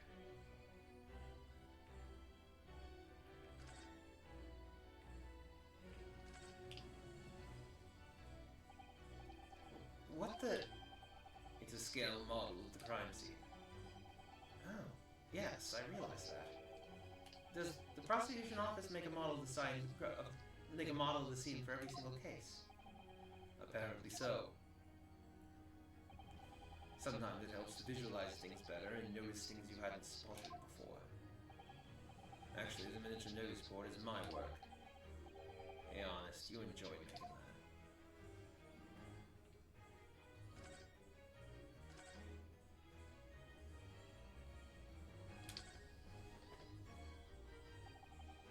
Do you know who the man in the portrait is? Why would I? What? But you're Lord Venzig's apprentice. Yes, apprentice, not friend. During the time I was suffering from amnesia, I didn't even notice that picture. Oh, really? I mean, it's not the smallest picture. I wouldn't have the first idea what the man decorates his office with. Certainly seems like it's probably his brother Clint.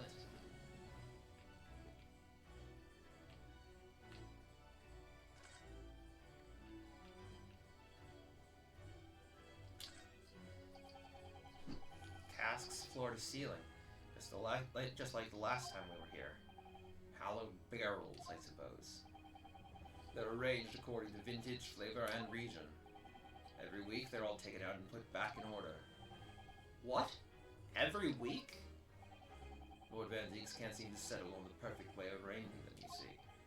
Vintage, flavor, and region don't neatly coincide, that's the trouble. Gosh, being his apprentice must be a real challenge. Actually, no. Oh? He considers the task too important to entrust to anybody else, so he does it entirely on his own. So he's a barrel laughs here and in court, then.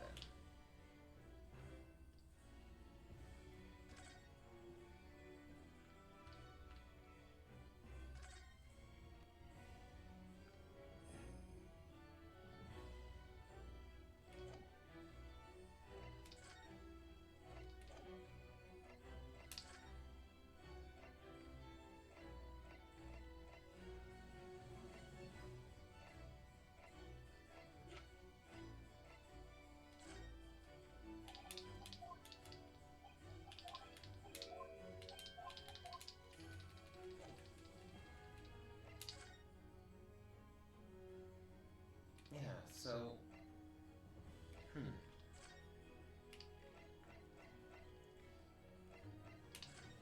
Okay, well let's go talk to the governor and maybe we can get some piece of evidence or something we need to show the casino. Or something like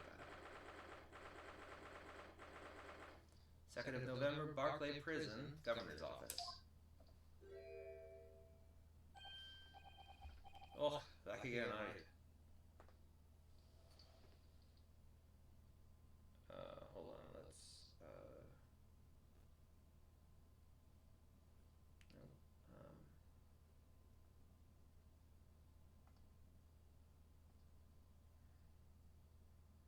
oh, didn't record a voice for it. Huh.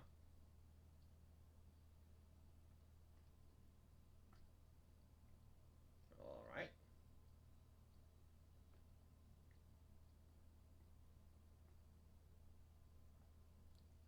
Oh, back again, are you? Oh, back again, are you? Yes, hello. I heard all about your investigations. I read the report just now. You found me. Virgil. Yes, luckily. Well, anyway, laddie does no work in it no more. So your case has nothing to do with Barclay. I wouldn't like you to get the wrong idea about that. Of course, yes, Mr. Virgil stopped working here 10 years ago now, so... Yes, we've seen his dismissal notice, haven't we? He was given the chop. Hey, Kimmer. You did very well. So, how about we handcuff Beastgate? Oh, they really are like little handcuffs. And as hard as irons, too. So, what's brought you down here today? So, what's brought you down here today?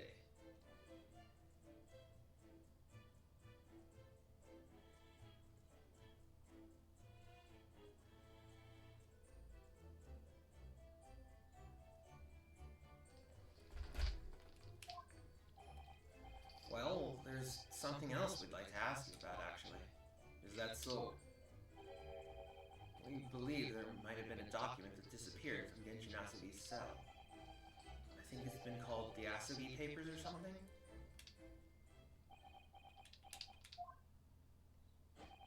I know, say.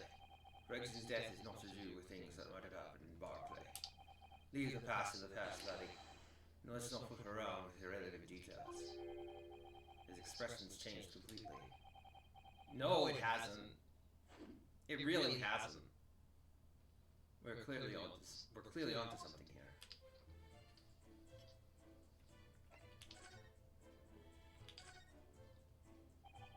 That murderous bullshit execution, and a whole miserable escape. Yeah, Barclay's darkest hour. Shocking embarrassment. Because the convict had a collaborator on the prison staff, you mean? Aye, For shame. coroner who confirmed the death of the man after his execution caught his sight, and my chief warder at the time, Virgil, who was in charge of the whole affair. But Mr. Virgil says he didn't know anything about it. Ask a witness, say otherwise, eh? More handcuffs? Oh, how could I say no? You could never have too much iron in your diet. When Mr. Virgil was handed his dismissal notice as a result of what had happened, he was so despairing he jumped out of your office window, didn't he? I didn't like to say it, but that's just Virgil trying to get rid of it. Do you not think he wouldn't have jumped out the window if the shocker's crime being exposed, eh? I do. You wouldn't say otherwise, though, would you? Of course, I cannot show all the responsibility myself. I shouldn't have let him deceive me. Actually, there's barely anyone who obtains went home all the time now. But Griggs and Evan murdered, Dr. Scythe forbidden from having any visitors. No visitors? Someone obviously doesn't want to giving anything away. Well, we're not going home empty-handed. And I like to dream that you happy with not killing. Here, take a handcuff or two. Oh, well, it would be rude of me to say no. Wouldn't want to become anemic. I suppose if there's anybody who might stick in a boot what had happened back then, it'd be that last from the forensic division, Maria Gorey. Maria Gorey? Aye, Sykes' daughter. She didn't have no more, just the one. The wee parents followed in her man's footsteps. He didn't ever see her without a scruple around it. Ah.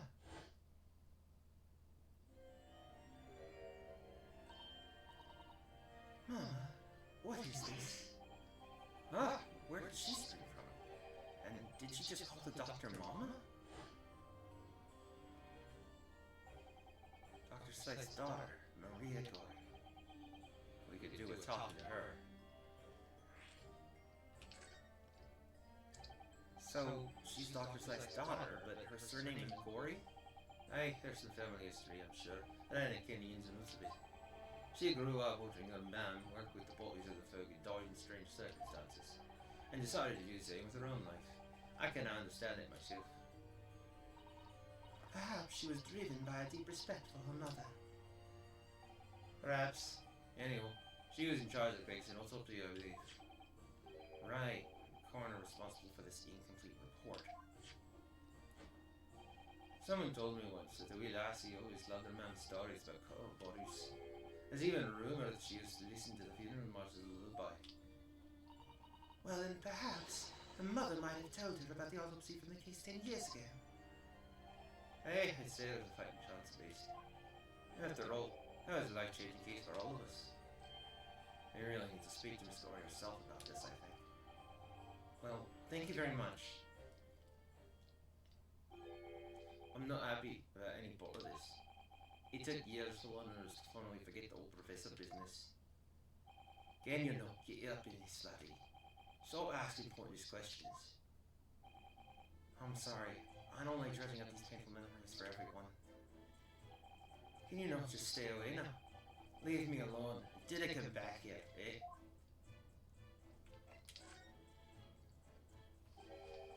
How do you come thinking about that, laddie? There's no many folk even here in prison who've heard of those papers. Ah, well, I can't tell Mr. Virgil told me. I'm afraid our sources must remain confidential, sir. We've been led to believe the papers are actually the last will and testament. Is that right? The professor's, or rather, Genasity's.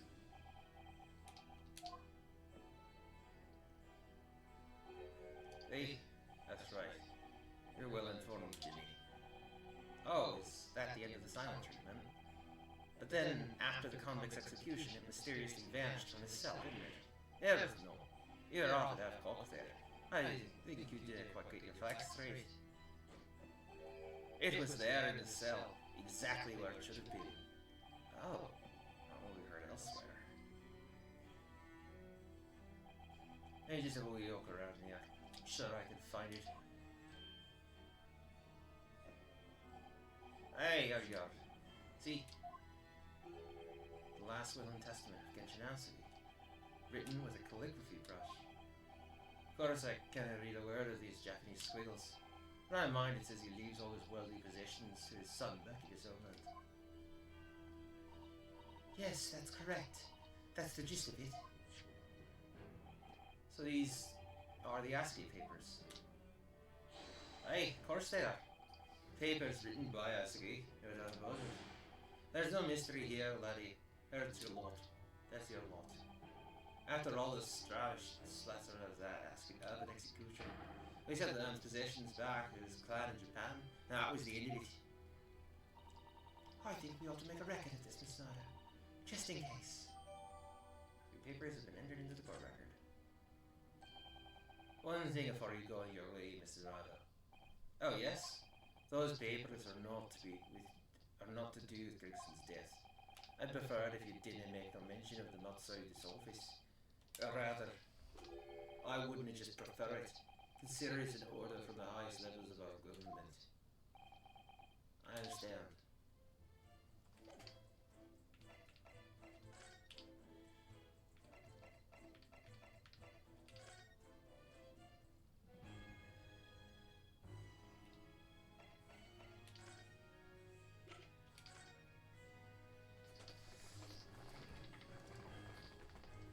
I, Genasity, hereby request that upon my death, any and all material possessions and wealth belonging to me in London be delivered to my son Kazumasugi in the Empire of Japan. It is with deep sadness that I accept my fate in this foreign land, and in the knowledge that I will never see my homeland or family again. But I regret nothing about my chosen path.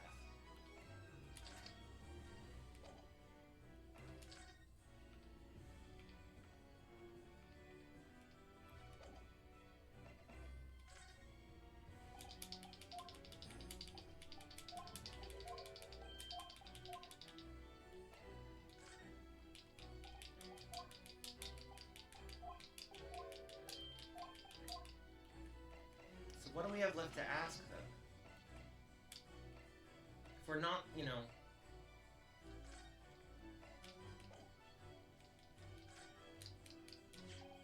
Ah, there we go. Okay. This came up in the trial, didn't it? It's something a little dubious, I mean.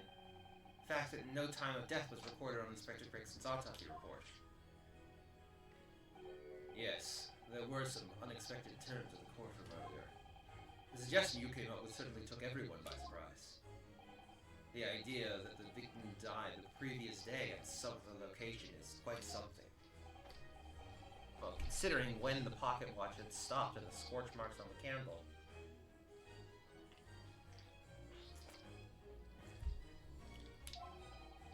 It's certainly a distinct possibility. The evidence and the scene both point to it. To be honest, honest, it bothered me too.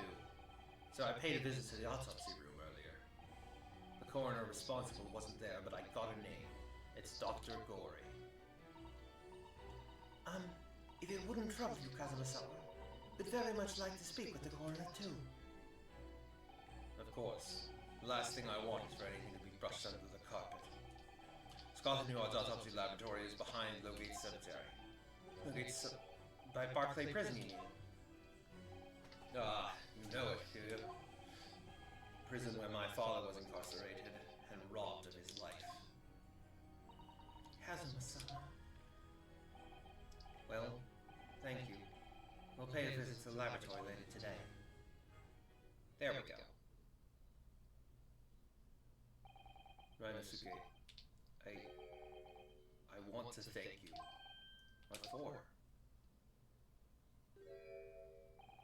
For this. You safeguarded the soul of the Asui clan. Well, it is a famous sword that's been in your family for generations. My only slight regret is that I never got the chance to draw it before I returned it to you. Kuruma is said to have been forged by a master swordsmith during the Sengoku Warring States period. I come from a long lineage of warriors, many of whom were expert swordsmen. Well, then you're a chip off the old block, I'd say. This blade, Kuruma, is the symbol of the Asui clan's honor and might. Apparently, one of my father's apprentices even took the blade's name for a surname. Really, Kuruma. It does sound formidable, that's for sure. 16 years ago, when my father was a visiting student here in London, he had this sword forever at his side. Which is why it means so much to me that I have it by my side again now, too. And that is all thanks to you. It was an honor.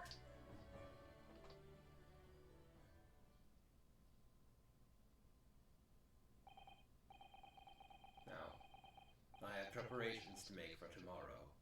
Perhaps I said a little too much. Kazuma, you've changed. No, Ranosuke, I haven't changed at all. It's you who's changed. I can completely understand your resentment of Lord Van Zeek's given what happened. But the fact is those events in this case are, well, unrelated. Is that what you want to say? How can you be so sure? what do you mean? Never mind. That man is the Reaper, and it's for that reason that the inspector was killed. I'm going to prove as much in court tomorrow, by whatever means necessary. I can't let you do that, Kazuma.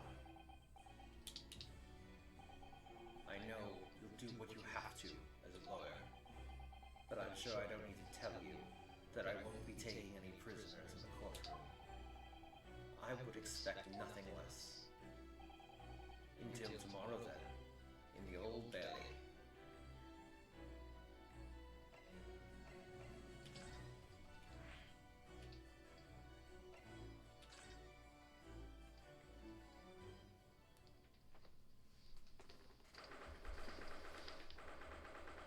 November, Forensics Laboratory. This place really is creepy, isn't it?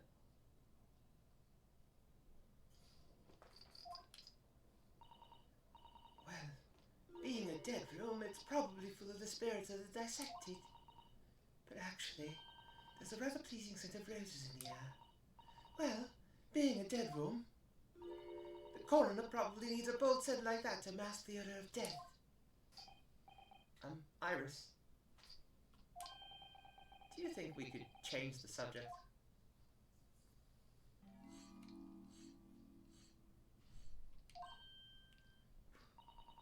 What was that?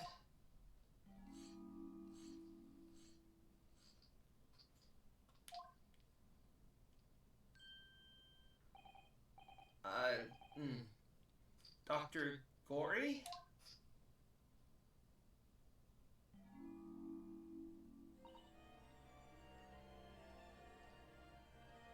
Okay, Dr. Gory.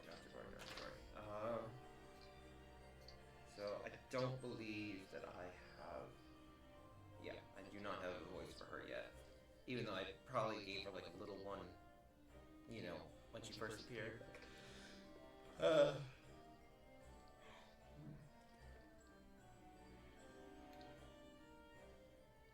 So, let's see. What? Until later then, Lord Strongheart. That was Dr. Scythe. What? What? What? What? That noise before. I was sharpening my tools. I'd be dead meat if I didn't keep a perfectly keen edge on them.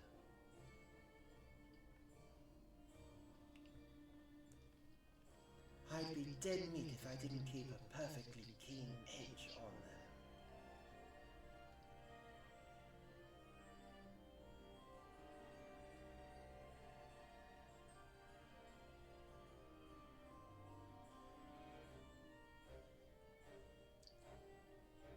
I'd be dead meat if I didn't keep a perfectly keen edge on them. Right. Right. When following the collagen fibers of a dermis, an expertly sharpened scalpel. Yeah, actually, let's... When following the collagen fibers of a dermis, an expertly sharpened scalpel cuts like cheese. Would you like a demonstration? There we go.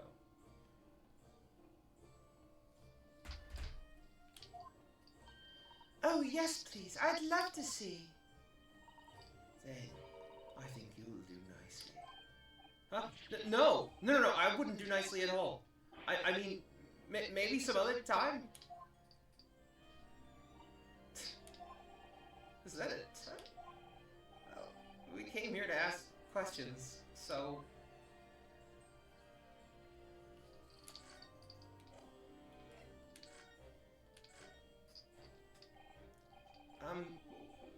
We actually have, met before. I'm a lawyer, if you remember. Oh, not dead yet. What? So Mom said I wasn't to cut you open. She's so strict about things like that. Well, good. Dr. Scythe has some scruples, at least. Oh dear. It looks like she's not interested in talking to us. For the time being, anyway. The time being? You mean until we die? I hope that's a ways off.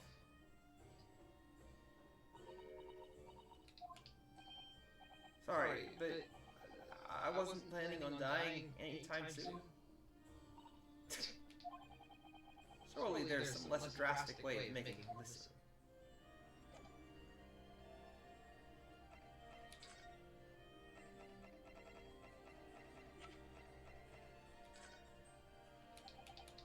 Dr. Corey, we actually came here to ask you about this.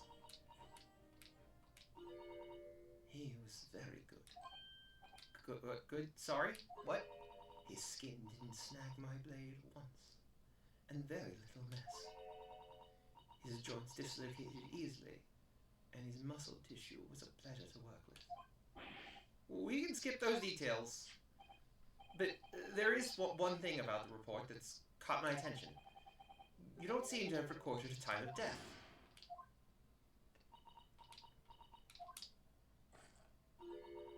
That's not my fault. Oh, Happy to jump. Then please, tell us what happened.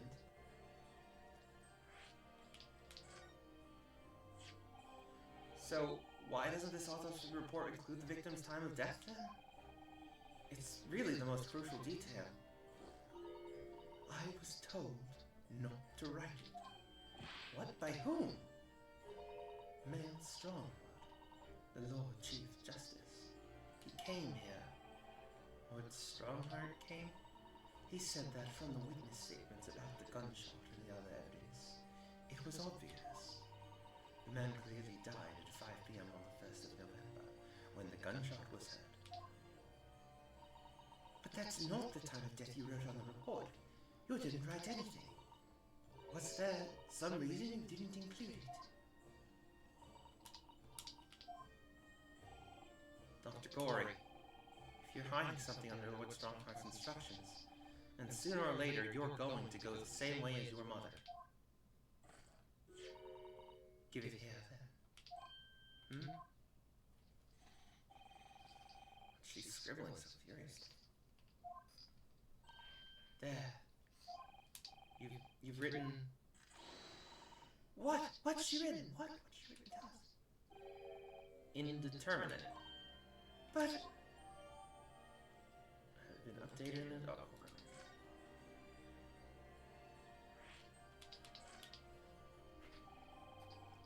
What do you mean by that? Why was the time of death indeterminate? When the specimen was brought in, it was still fresh. So the time of death could easily have coincided with when the gunshot was heard. But there was one small discrepancy. What discrepancy? There was some fried fish in the pocket of the specimen's overcoat. And that fish had started to rot. What? If the victim liked fried fish, he presumably liked to eat it before it went off. Well, yes. What are you really trying to say? It's possible that someone tried to manipulate the apparent time of death. Manipulation. Is that even possible to do? Theoretically, if you were to chill the body in ice, you could delay the onset of putrefaction. And if the overcoat wasn't on the body at the time, Then only the fish would have started to rot. with today's science, it's not yet possible to determine if the body was chilled or not. Today's science is advanced enough to let you freeze a corpse, it seems. But surely, to chill a corpse like that would require an enormous electrical refrigerator. I don't imagine many households in London are equipped with such a device. No, definitely not. But maybe in a factory or some other special places. I don't recall seeing any factories or such like on Presley Street there. I wonder if the inspector's body had been chilled somehow. What might the actual time of death have been? I couldn't say for sure. But at the most, it might have been a day earlier. No. In other words, it would corroborate your previous deductions, Nada.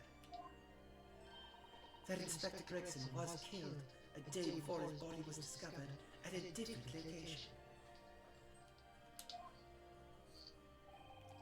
Did you inform Lord Strongheart of this possibility? He simply said that there were no electrical refrigerators of that size in the vicinity.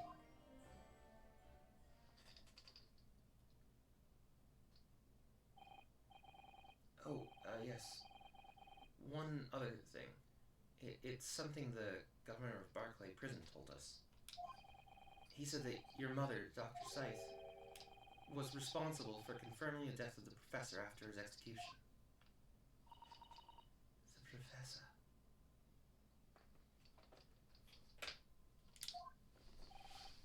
Apparently, you always enjoyed listening to your mother's stories about her work, so we were wondering if you might know something about what happened 10 years ago. That's not all Mama did. Sorry? My Mama carried out the autopsy of Clint Van Zieks as well. What? Really? Brother of Lord Van Zieks? Professor's final victim. The idea of carrying out an autopsy on a member of the aristocracy was completely unthinkable back then. But the detective in charge of the investigation insisted, and it was miraculously authorized. That detective being Inspector Gregson, of course. Quite an accomplishment for one man.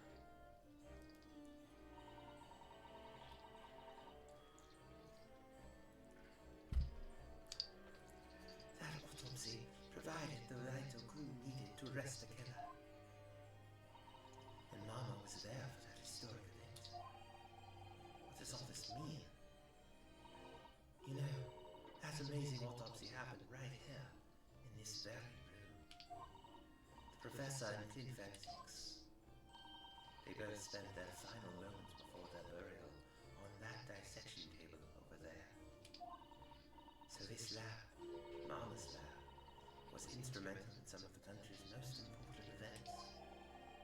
She really is proud of her mother. I wonder if you'd tell us more about exactly what happened back then, Dr. Gorey?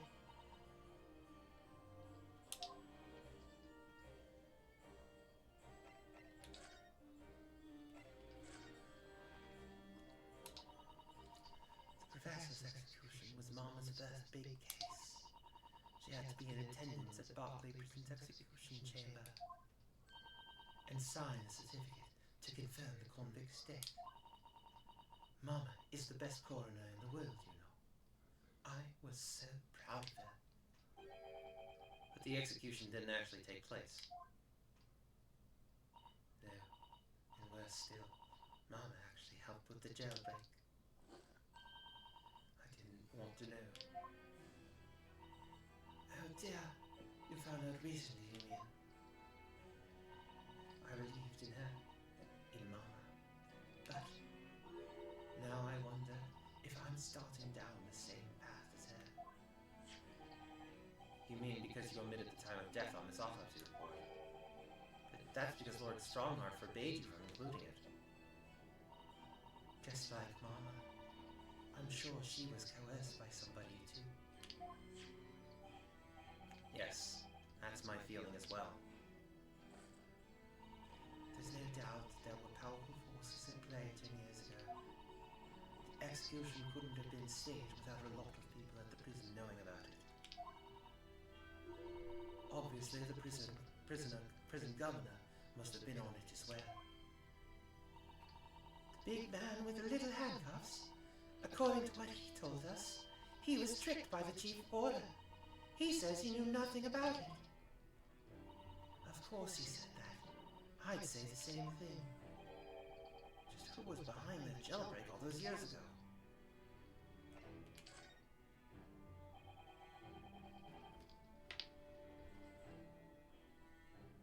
You mentioned the autopsy of Clint Physics. It was at a time when carrying out autopsies of murder victims was very unusual. It's still not a practice that's observed in our country, even now.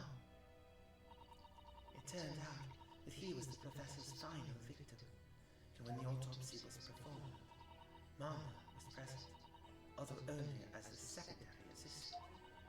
The person leading the procedure was called Dr. John H. Wilson.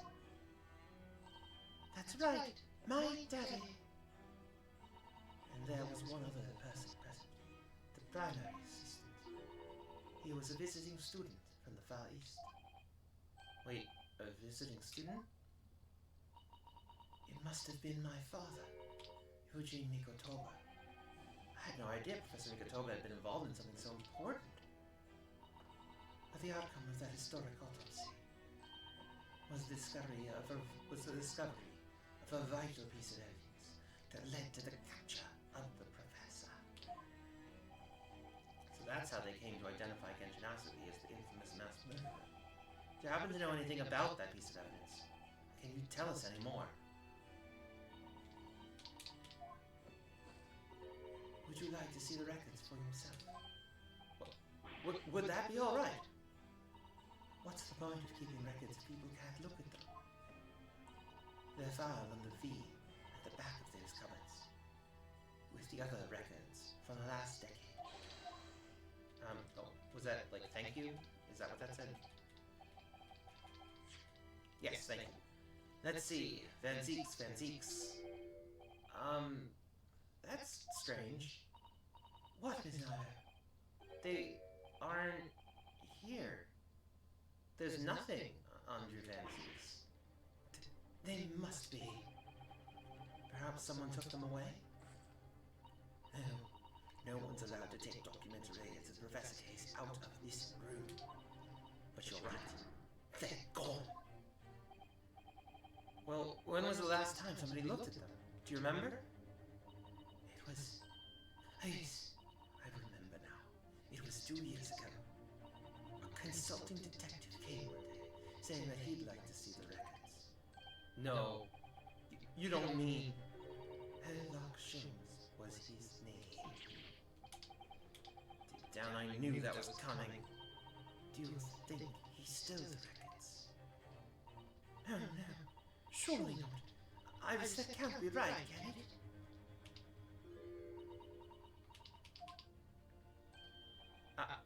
Iris?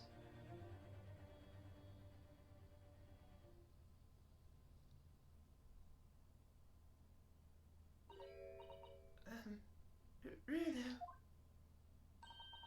I hope you don't mind. What is it, Iris? I've just remembered something very important I have to do. I'm going to have to leave you now. Oh, this is very sudden, Iris. Well, we'll come with you then. Oh, no, there's no need. You and Renault can take your time here. Bye for now then. Good luck. Wait a minute, little girl. Me? I remember now. You've been here before, haven't you? Have you, Iris? Yes, 2 years ago, when that detective came.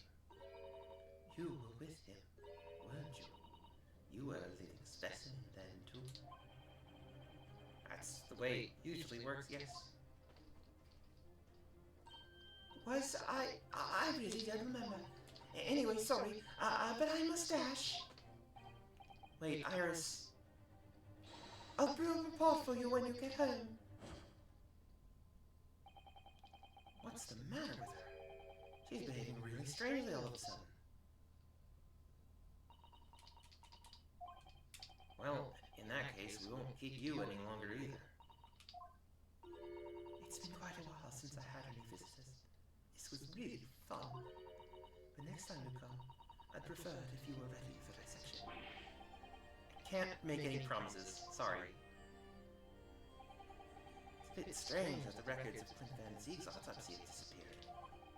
But I think we've asked all we came to ask now.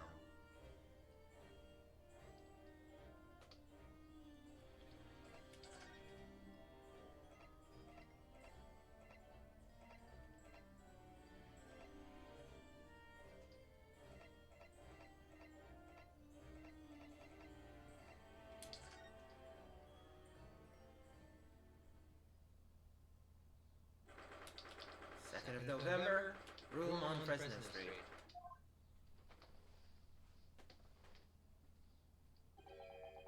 The police are still busily investigating here then. But Gina's nowhere to be seen. Where is she? Yes, it has been blissfully quiet, hasn't it? Perhaps she's out investigating on her own, practicing with her boss taught her. Well, I expect she'll be back before too long. Shall we wait? Actually,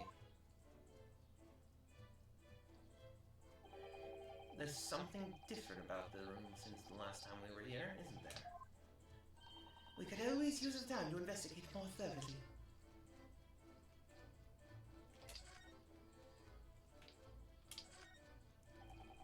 This little trunk wasn't here before, was it? Oh, it appears to be made of metal. It must be very heavy. I wonder to whom it belongs.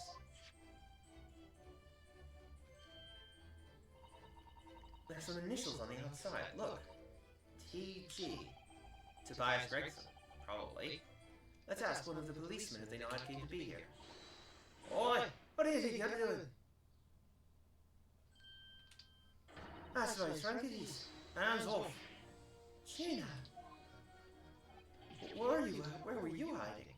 I don't know. At least I on the in for a few seconds. Every time to get out, it's got its really eye on it. I'm just a wild guess, Gina, but... What? Spit it out, hello. Is it fair to say that you've only owned that trunk since this morning's trial? What? What are you trying to say? Go on, this trunk goes with me everywhere, always has. Where have you been the last year? Trying not to incur your wrath, mainly.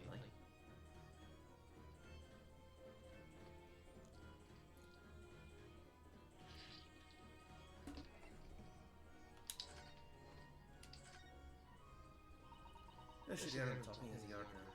They should be ashamed of themselves. They're saying that it was the boss who killed all the bludgers. Ah, you mean the whole Reaper thing? Yeah. Apparently the boss was investigating stuff that no one else was hearing nothing about. Stuff to do with all them criminals who got off scot-free. Yes, the ones prosecuted by Lord Mantiques. He used bribery and corruption to evade conviction. Well, then obviously that was that blooming Reaper giving the orders, weren't it? But why would people be suspecting Inspector Gregson of being involved in the killings? There was a notebook in his office. Oh no, this doesn't sound good. It had details about all the crimes that had been paid as the Reaper's work. What? Did you see it, Gina? Did you see that notebook? They wouldn't flaming let me. It's because I'm just an apprentice, apparently. It was me who found it. He was my boss. That's right. I was pretty miffed about it, so I sneaked a peek at what was it anyway. That's our Gina.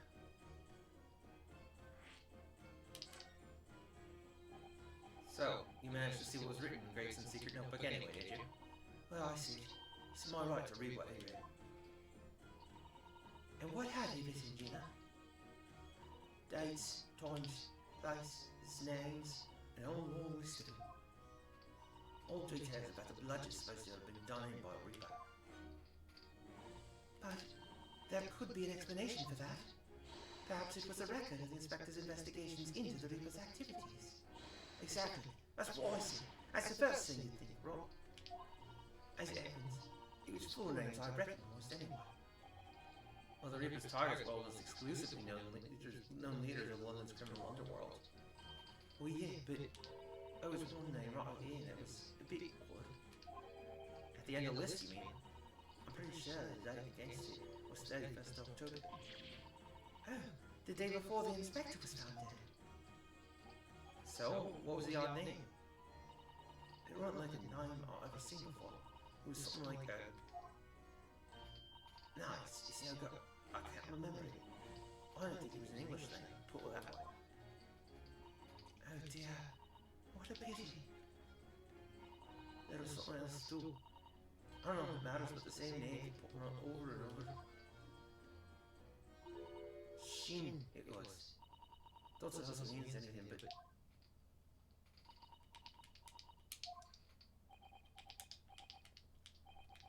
Did she say Shin? Eh? What does it mean something? Owen Van Zeek's knew the name too. He mentioned her as well. The woman who actually did the deeds. And now we find out her name appeared in Gregson's secret notebook. We haven't seen him for a little while, have we, Gina? Oh, of course not. I've been busy, ain't I? Investigating a lot. The lads at the yard are trying to trace the boss's movements the day of what had happened. The day before. That would be the undercover investigation into the Red-Headed League then. Well, the boss didn't go, did he? Your father's the call who was pretending to be him, didn't you?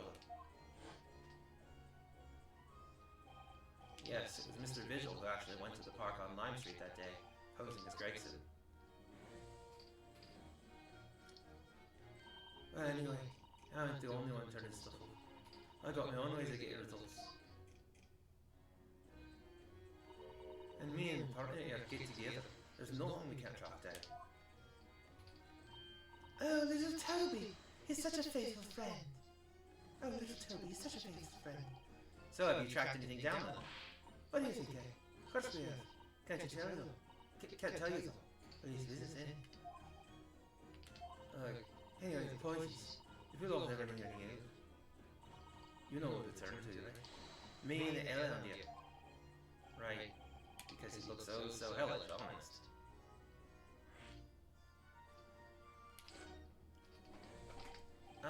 Gina, about your hellhound there. Chief Inspector Toby is the pride of the force, he is, eh? In Japanese, police dog means something quite different, and not altogether nice to those involved in crime. But here in Britain, it's a wonderful compliment, it seems. For a canine, at least. It should be. After all, in the great exhibition case the other day, it was Toby here who managed to locate Trevor's workshop. Hey, it's time for another demonstration of what the super dog can do, eh? Do we have something the Chief Inspector could catch the scent of, I wonder?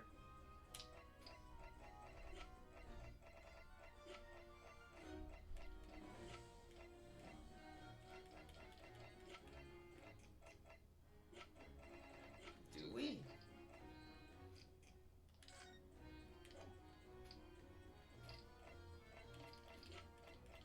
Well, who are we trying to track down, though? If anyone, like, I don't think we're trying to track anyone down right now.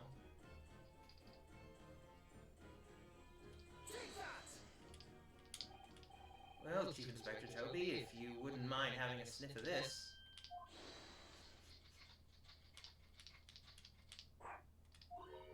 The Chief Inspector said woof to that fellow. Yes, I heard. I think perhaps that particular item didn't excite him very much. Ain't you got nothing else?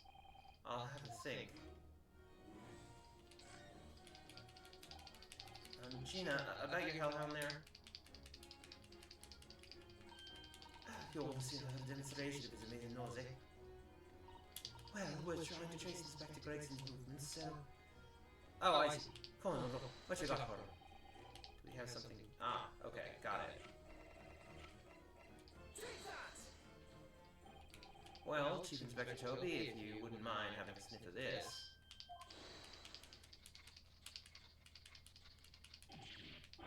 He might be a little too keen, don't you think?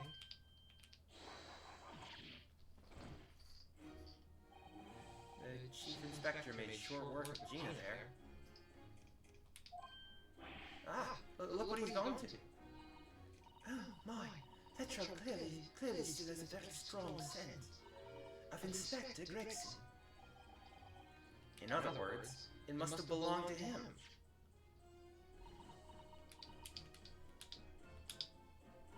Oh, right. It's a third call, I suppose. You nearly got away with it, too. You always talk so proudly of Chief Inspector Toby's nose and what it can achieve. Did it not cross your mind that he might identify something that was right next to us? Yeah, that was a bit of a bloomer awareness. That's enough now then, Gina. Eh? I think it's time you told us the truth about that trunk.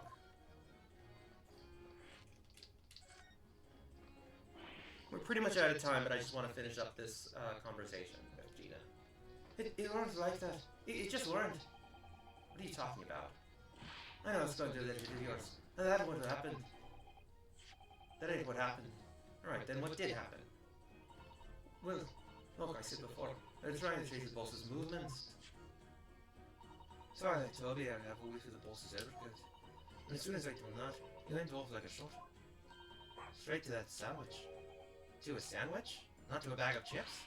Isano, I believe Gina means the witness. Oh, I forgot about that sandwich. Yeah, he had it eaten between the wooden borders of the boss's trunk. You mean when they heard the sound like a gunshot and all piled in here? Exactly. He nabbed it from the scene. Goodness. Me and the Chief Inspector gave that sandwich a good grilling, and you know what he said? I thought it might fetch a good price and the chap wouldn't be needing it anymore, so... hold on.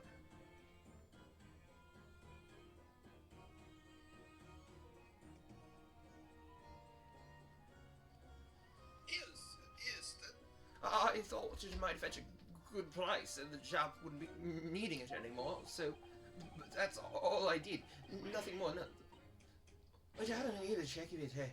Stealing the dead boss's stuff to flog. So Miss Venus wasn't the only one to meddle with the scene of the crime, then? How could they? So anyway, that's how it happened. And it's a pretty decent trunk, so I figured I might as well make use of it. Is there something wrong with it, eh? Well, maybe you and Mr. Sandwich should try to find the answer to that question together.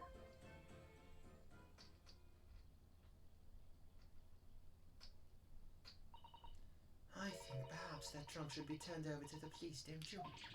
What are you on about? I am the police. Gina, if you wouldn't mind, could we maybe examine it? Yeah, alright then. Do what you want with it. Thank you. We shall make a detailed record of our examination of the evidence.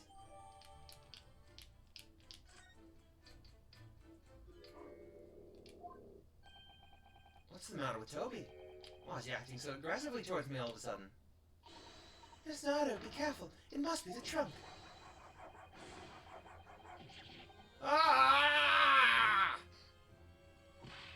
Toby, oi, what are you doing? You're gonna lick his face off. Miss Nardo! Miss Nardo! Gina, quickly, hail a carriage.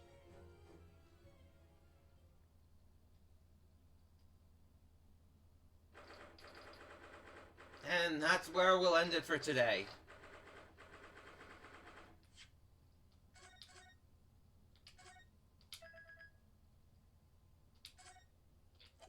Lots of big things going on right now. Very much so. Very much so. Let's see who's online and if there's anyone to raid.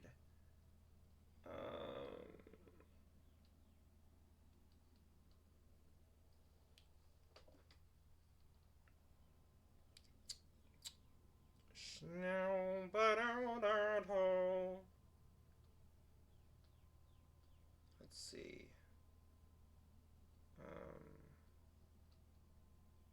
Oh, can I not do it from this app? Okay.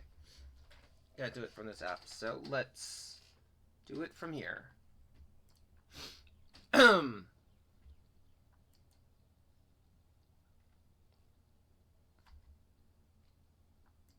Oh, yes.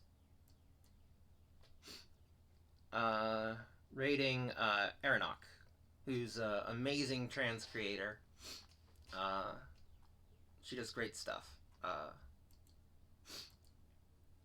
I will see you all on Saturday for more Deponia. Oh, and just so you know, I'm not doing Tuesday streams for the time being. Just because I have a class on Tuesday nights now.